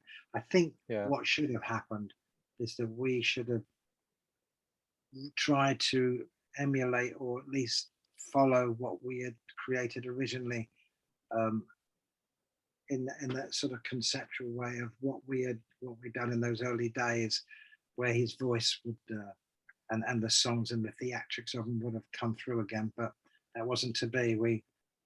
He chose a lot of the other songs that he wanted to record, and there was some good material. We did "Oh Girl," which was written by Eugene Record, who the OJs. Yeah, that's right, the OJ. Great song, you know. Mm. We had a good collection of songs, but yeah, that's really what it was. Great musicians, good collection of songs, but nothing nothing that can compare to the early days of where you saw something Right. special being created. Yeah, but it came out really well, and an album I'm still very proud of, because when you listen to it on an audio level, it's a great album. We had a great engineer called Umberto Gartica, who worked a lot with David Foster, Hmm. and he was pretty meticulous as an engineer. Completely different approach than Geoff Emerick, I may add, but great nonetheless. And it was a wonderful experience for me, to work with all those guys that, again, were legends. Yeah. Do you stay in touch with Leo? Yes, I do. Although he lives in Australia now, he doesn't Right. live in the UK. He's lived out there for quite a while. He was due here this year to, funny enough, this year, believe it or not, it's the 50th anniversary from when I discovered him. Hmm. Um, he, oh, sorry, hang on. Yeah, 50th anniversary from when I discovered him. So the tour was called the Show Must Go On tour, and but it didn't happen this year because of COVID. So they've now delayed it till next year, and that will be coming next year. So it's the 50th anniversary. So this is quite Mm. a bit of a milestone, really. Yeah. I think it was And 50 years ago when I was sitting in that theatre and found him at that audition. It was, there you go. it probably feels like 20 years. Yes, it does. Especially, as I say, when I've been writing and all that with the book, and now I'm doing the audiobook version, so I'm reliving it again now. And as I have to chuckle at some of the things as well. But yeah, it's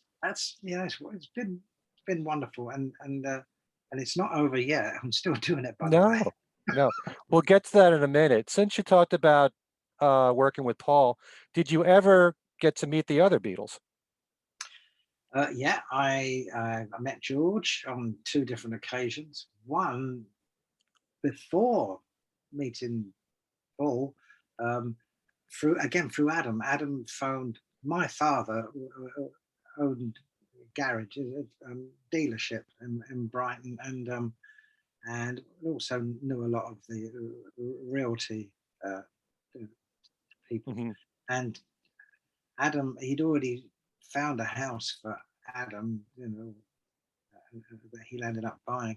And Adam phoned him up and said, got a friend of mine who really wants to come down and look at some property. Do you have any ideas? And he said, yeah. He said, I'll give this friend of mine a ring, who's an estate agent, a realtor agent, to see what he's got. And he had this magnificent place. It was like a derelict chateau, like a French chateau in the countryside, probably less than 20, 30 minutes from where I'm living now.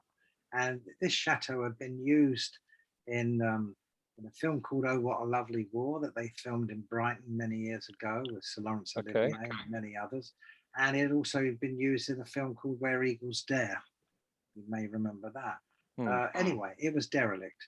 And so he said to Adam, yes, I think I've got a place. So who's your friend? And he said, oh, George Harrison. So my father came to me and said, oh, you're never going to guess, I was a kid. Right. Said, oh, I've got to come to the viewing.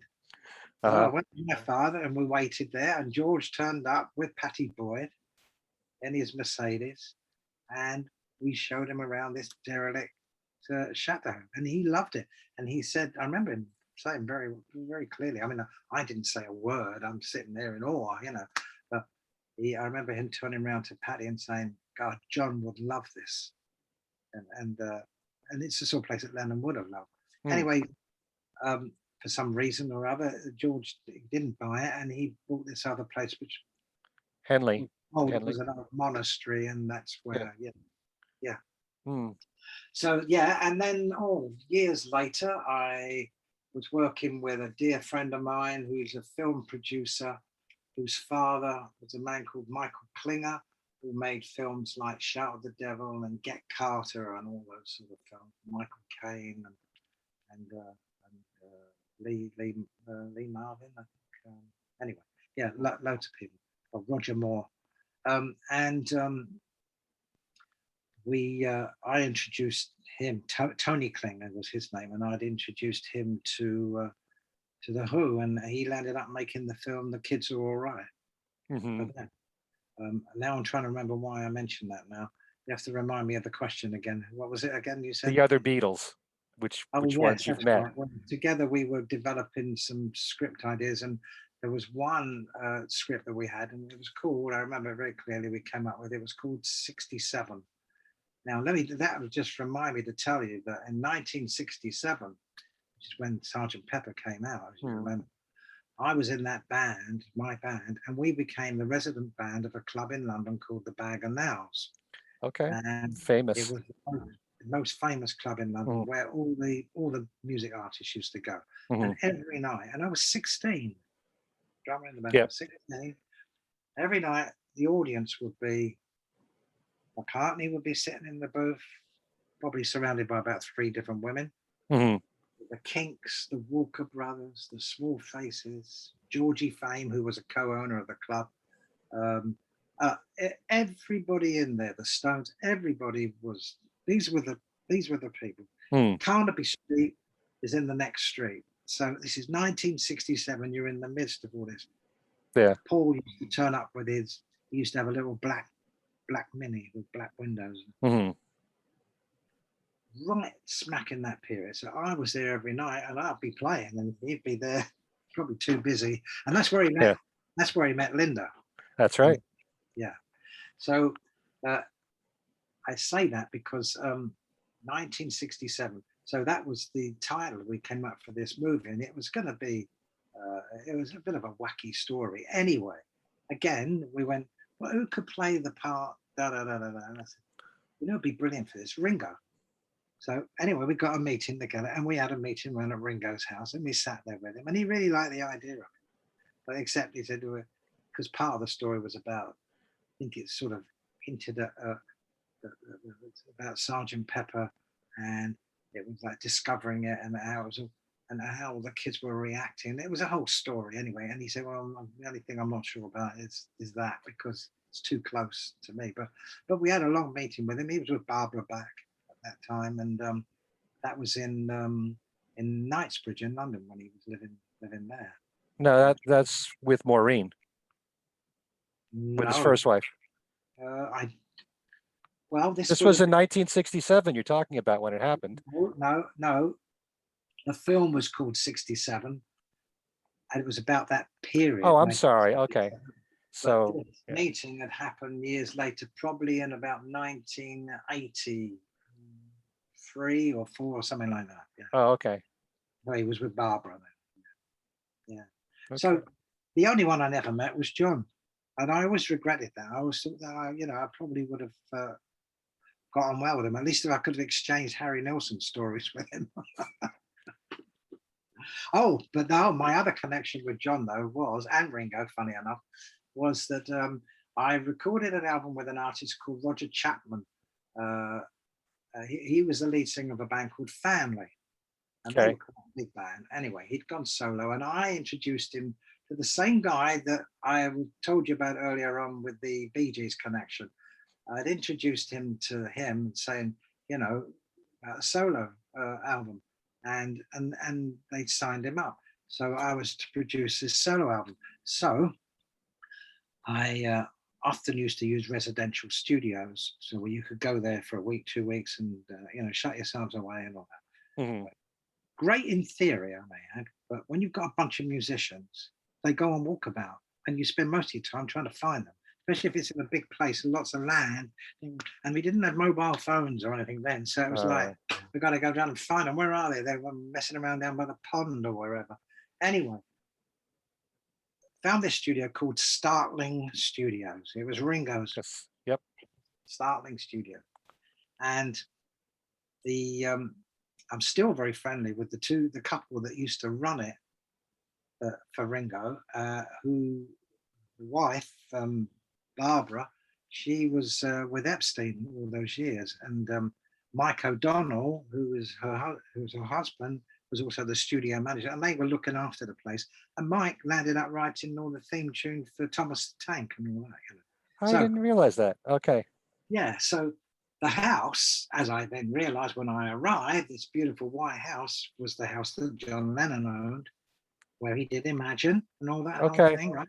And Ringo had bought it from him. So, but Ringo, I wasn't living there. Then he moved away. Right. The house had remained as a residential studio, of which Barbara and Mike were running. And so I was recording the Roger Chapman album there, and as the producer, you get the master bedroom, and the master bedroom was where Lennon used to be. Mm-hmm. And I always remember it because big room and big double bed, mirror on the ceiling, and at the side of the bed was a little control panel with a jack to plug in a guitar. And he used to sit in bed when he had an idea. He'd go, and this is great. He used to plug his guitar in there, no matter what time of day or night it was, and he had an idea for a song, and he'd be able to switch it on, and it would switch the tape machine on in the studio, which was a separate part of the house, so that he could record his idea at the time. And that, so I'm like, I'm the producer, and this is the bedroom I'm in, and there you go. That's where Lennon did, whatever he wrote there. Probably that album of Imagine. I don't know. Probably was, and we recorded there, and it was great. And I remember going into a room one day off the corridor, the room, it was just a junk room. And I was looking for something, and I said to Mike, he said, "Oh, you might find one in there." So I went, "Okay." So I went into this room, opened the door, and there was the Ludwig drum kit with the Beatles on it. I thought, "Oh, my God." And it was just stacked away in the corner there, like pushed over there, Like no big deal. Yeah, absolutely. Fantastic. Anyway, yeah, so recording in that house. And I did another album there later on. I mentioned to you, I worked with a guy called Joe Egan, who was the other half of Jerry Rafferty with Steel as well. And they were very Beatle influenced, Absolutely. And a wonderful guy, Joe. And we did 2 albums together, one of which I recorded at that same studio, Startling Studios. And the other one we recorded in America when I was living out there. Joe came out and we recorded it out there. And he was a delight to work with, Joe Egan. Yeah. Talented guy. I should get to know those albums. On my radio show, I would often play Beatlesque music. Oh, yeah. So the song Star from Stealers Wheel is so 1964 Lennon, I should have known better, kind of that vibe to it. It's just so definite Beatles, Exactly right. And he is another one, had the uncanny ability to track his vocal like exact. I mean, it was quite uncanny because usually, wanders out a bit. I mean, Lennon used to do it, and he was another one he could track fantastically. The ability to be able to do that. Yeah. Yeah. That's a great story, though, about being able to plug your guitar right from the bed. I tell you that, we see way ahead, really, weren't they? They didn't see barriers. You see, there was no like, "Oh, you can't do this, you can't do that." No, everything's up for grabs, But that was pretty advanced, because I remember hearing about John at the Dakota. He'd be at the piano and he'd just have a cassette recorder next to him and record his demos. So, and that's what Paul did when he came with Giddy. Exactly the same thing. Yeah. I mean, and yet he would have had the studio in the house because that's where he made Ram, in that house in St. John's Wood. I think you'll find that's where he recorded it, or home. No. He wrote in England and Scotland, but he came to New York to record most of Ram. Oh yeah, did he? Oh right, I thought Yeah, he recorded a lot of it in his no, house. he Or wrote maybe it. not. Well, he might have recorded demos. Probably, yeah, Yeah, probably. yeah, he wrote a ton of stuff for what ended up on Ram, and a lot of I think bonus he played material that.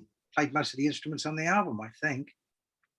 Well, he played several instruments, but he had a core band there. Well, actually, David Spinoza started out session guitarist. He was there for a couple of weeks. Then Hugh McCracken took over, and he was the guitarist on, I guess, most of the other songs. All right, And Denny Sywell on drums, and then play Paul drums. and Linda. Yeah. Oh, yeah. But then again, Paul can play pretty good drums as well. Paul plays everything well. I know. Yeah. You've obviously had conversations with him at some point. Not with Paul, unfortunately. Denny Oh, Sywell, I've talked to many times. He's right. extremely nice. He's on my channel. Oh, I right. just did Okay. an interview with him because of the anniversary of Ram, the 50th anniversary, and there's a tribute album that he plays on. He does all the drumming called Ram On. Really? Oh, right. So, yeah. Just a couple things before we go. A dear friend of both of ours, Stephen Kalinich, Yeah, someone that Stevie. you've written with. Yeah. Um, he's the reason why I have you for an interview. Thank you Uh, so much, Stevie. yes, I understand that. Yes, he's something special, Stevie. We've known each other for many, many years, and yeah, of course, he wrote some things with the Beach Boys and stayed friendly with those guys. And Hmm. I got to know. I've met Brian, but I got to know Mike Love pretty well when I lived in LA. Hmm. And in fact, I'd recorded I'd had a hit with a song in the UK called Shooting Star that I'd given to a duo over here, and they had the big hit with it. And it Dollar. was I was always very fascinated, like I was with circus. I was also fascinated with ufology, and that's what I wrote that song all about. Hmm. And but it was always in my mind to again, again, Pepper influenced to do an album, a concept album called Shooting Star. And so when I moved to America, I sat and I wrote the rest of the album. Funny enough, I had a house in Coldwater Canyon, and I'd had a separate building that I was starting to construct the studio in, and that's where I was writing a lot of this stuff. I landed up selling that house to Eddie Van Halen. Huh. That's where Van Halen recorded all of their some. They called it 55 something studios or something. And Okay. that's where they did Jump and all that stuff. That's where they recorded it. Anyway, I'd written and written this whole album concept around Shooting Star, and as I say, very very Beatle influenced, and I used vocoder and stuff like that on it because it had that sort of feel that I wanted to capture, and Hmm. I recorded it in a studio called Melrose Studios in LA, and that's when I met up with a guy I've never met him before, and we became great buddies called Peter Noon, who was Herman's Hermits, Hmm. Okay. and we got great friends.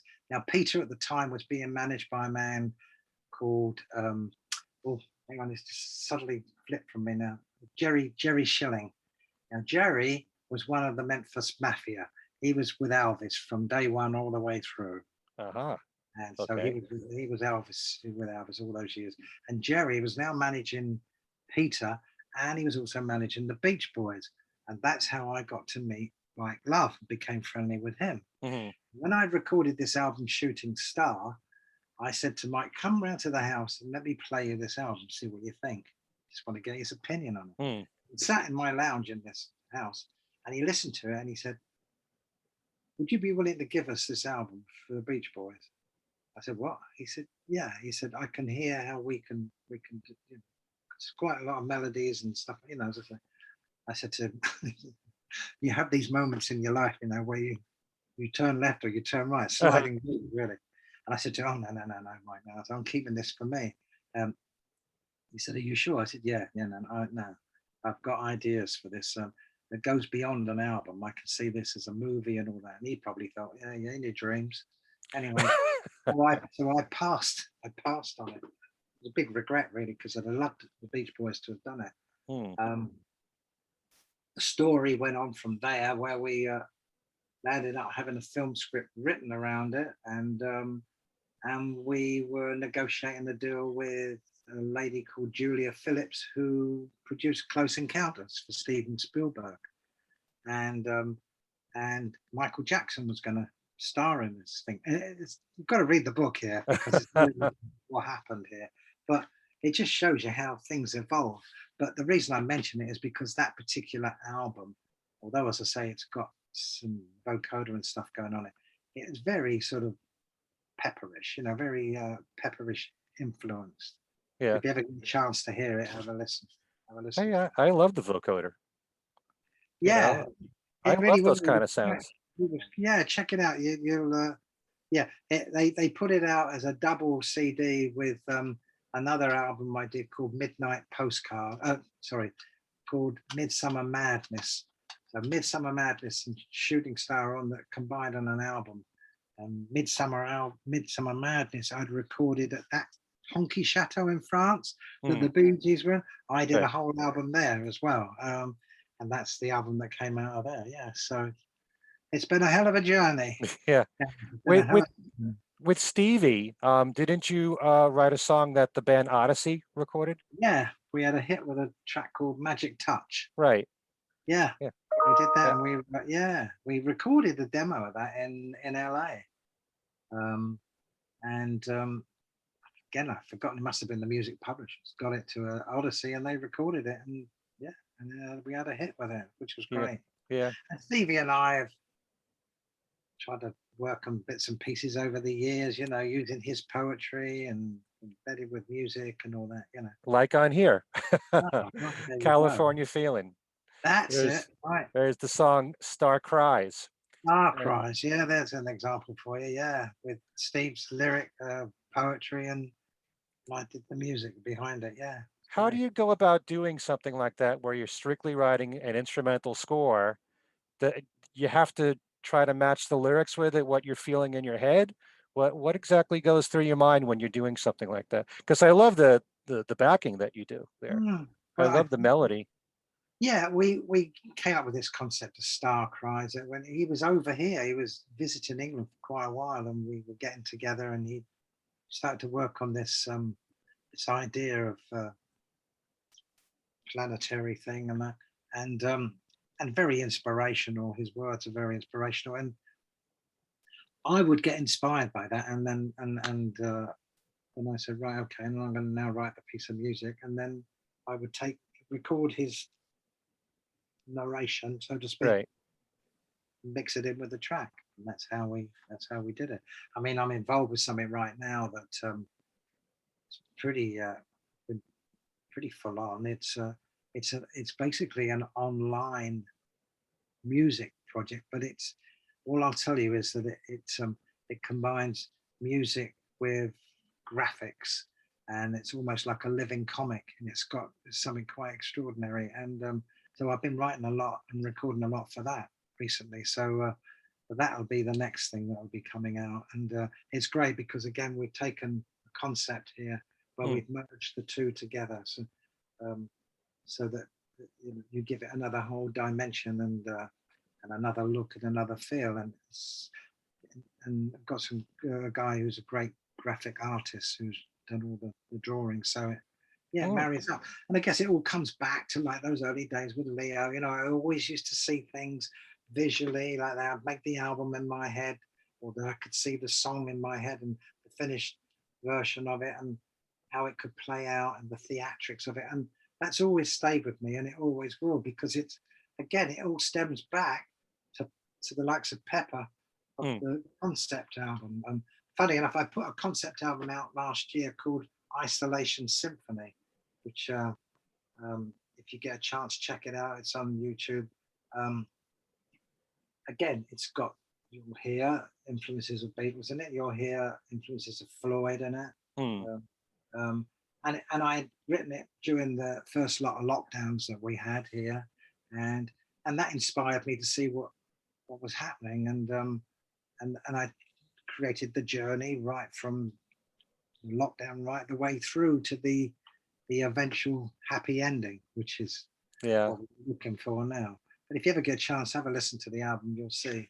But again, it's those concept albums. And I remember talking to somebody and saying in an interview about how I love concept albums, and that Pepper was the one that was the leader in the pack, and followed by albums like with the Moody Blues, Search of the Lost Chord, and of course Pink Floyd and David Bowie's Ziggy Stardust, and I think we lost a lot of that, and along the road here, a lot of that seemed to disappear, that concept, and yet it was a big part of the 70s, and look what came out of it. I mean, the great music that came out of it, and music was an experience, and it was ownership and experiences that you had back then, starting with those album covers, like Pepper, like Floyd, a piece of artwork in themselves, and just sitting there looking at the sleeve and then reading the liner notes and then putting the vinyl on. It was a whole different experience, and we lost a lot of that. Thank God vinyl's making a comeback now, but we lost that touch, back then, of what we had. It sort of just got lost once digital came to play, and everything shrunk down, didn't it? And then landed up as a stream. I mean, really, it's a different experience altogether when it's digital and it's just an audio file and nothing else. Well, you talk to a kid now, they're not interested in ownership. They just got like Spotify, pay you $9 or whatever it is a month and get any piece of music you like. But the importance and the ownership of music disappeared because of that. And hopefully now you see the revival of vinyl. Well, I'll never come back as big as it was, but it's the kids are now starting to maybe discover what that was all about, because they are now seeing this, and the record decks now, and I've got one here. It's got a USB port, it goes into your computer as well. So but the whole thing with vinyl, and this project that I'm involved with, I just told you about, the online thing, we're doing a whole thing where it's not just the graphics, there's vinyl involved here as a whole package. So it's coming together, and hopefully, certainly to the collectors of the world that are more interested in above and beyond just hearing a piece of music, to the tactile and experience of the whole thing. That's what this is all about. So I'm in a happy place where it comes to that way. Okay, one last question before we go, because I did ask you about whether you met all the Beatles, and you talked about Geoff Emerick. Did you ever get to meet George Martin? Oh yes, many times. Yeah, he came in the studio when I was working up at Air Studios. He would pass comments, oh, I love that track, David. Oh, that's wonderful, yeah. And I remember when Paul was up there one time as well, working with George on, I think they were doing the soundtrack to Give My Regards to Broad Street, and that's where they did a lot of that. So yeah, we would sit, and he was a real gentleman, lovely man. They were all great.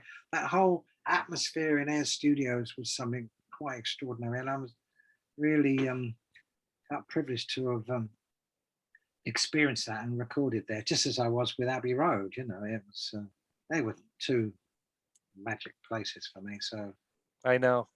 I'm just wondering if he ever made suggestions to your work, or ever commented about specific songs in particular and what he might have liked in the production, or.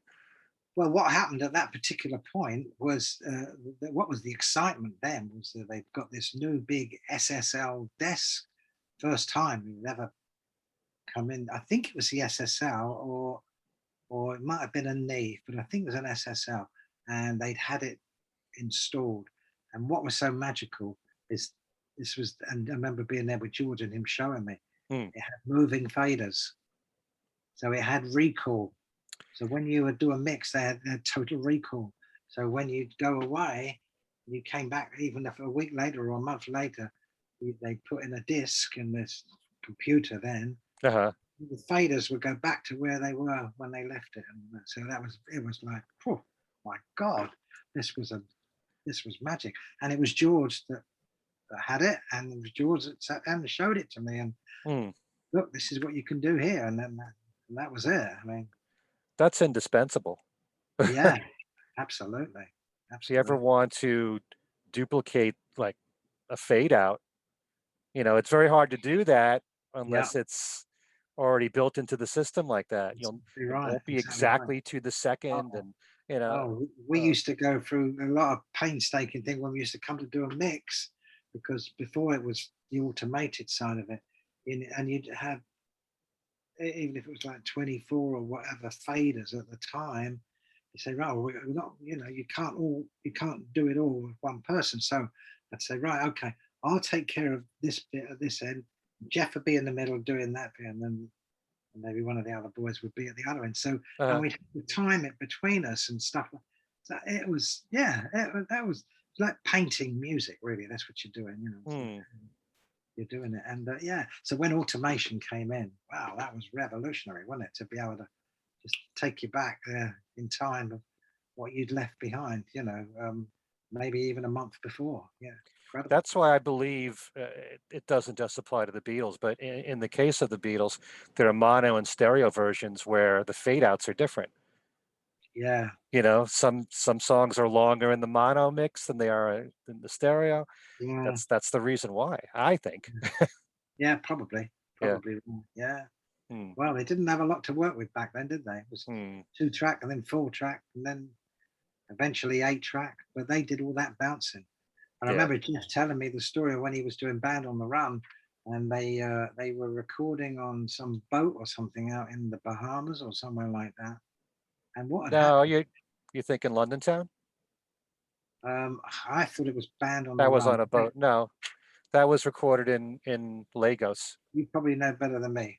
Um, I know they were on a boat and they were recording something. Anyway, I remember Geoff telling me, he said I had the nightmare time of my life. He said, because he said when I went and got the tapes out, the sea water, the sea air had started to corrode the tapes and they Uh, started to shred. He said I didn't know how to tell Paul what I was going to do, but he managed to save it. And but he thought at one point there the air corroded through and that they had lost everything. He huh. managed to get it. I mean, Emerick was a clever boy, I mean, all that all that bouncing and everything with Pepper with those tracks. That's not as straightforward as you think, Hmm. and to get the quality and to retain the quality and all that. But those he used this Fairchild limiter a lot, Right. and that's where he would put the drums through it and all that. It gave it that real bite that Ringo had over the snare drum, and that's what that was all about. Oh, he did so That was much Emerick. just like that. Yeah, a lot of close miking was done from him, Close knocking, yeah. right up Exactly. to Indian instruments on a song like "Love You Too." The way he'd mic the drums, Yeah, he you did it know. with me as well. Yeah, there you go. Did he take the head off one of the bass drums Yeah, and put the mic inside there? That's yeah, we used to do all that. Yeah, yeah. yeah, Take the head off, put a cushion inside there and the microphone and all that. Yeah, oh yeah. right. Under a mic underneath the snare drum as well as coming on top of it, so you get a whole different thing. But Hmm. yeah, that was Geoff. You see, he loved experimenting. And God, I was with the king, wasn't I? I was with the king who was the man. Yeah. How would I even? All I had to come out with some crazy idea. Geoff would go with it. He'd right. Let's see if we can make it happen. Let's do it. Hmm. It wouldn't be like, oh no, you can't do that, Dave. Oh no, not quite the opposite. But he would Yeah. come with ideas. I really Yeah, think close miking was so innovative. I mean, yeah, I just mentioned "Love You Too," but Eleanor Rigby to get the sound of those strings was oh, really up close with the microphone. So yeah. we owe a lot to Geoff. We certainly do. What a Yeah, great loss. especially especially George Martin too. But we could Indeed. talk for hours, as we already have. Yes. There you go. Well, it's lovely been speaking. It's been great speaking to you, Kenneth. And Yes, it's been great joy spending time with you here. Keep us posted of your latest activities. all right, I I've will got. let my audience know, and Yes, you're welcome back anytime. that'd be fantastic. I look Okay, forward to seeing this at some point. okay, Great. it'll Thanks, be Ken. coming up soon. Thank Great. you. Take Thank you, care. David, and thanks to all of you for watching. Please subscribe to my channel if you haven't done so already, and we'll see you next time. Take care. Bye.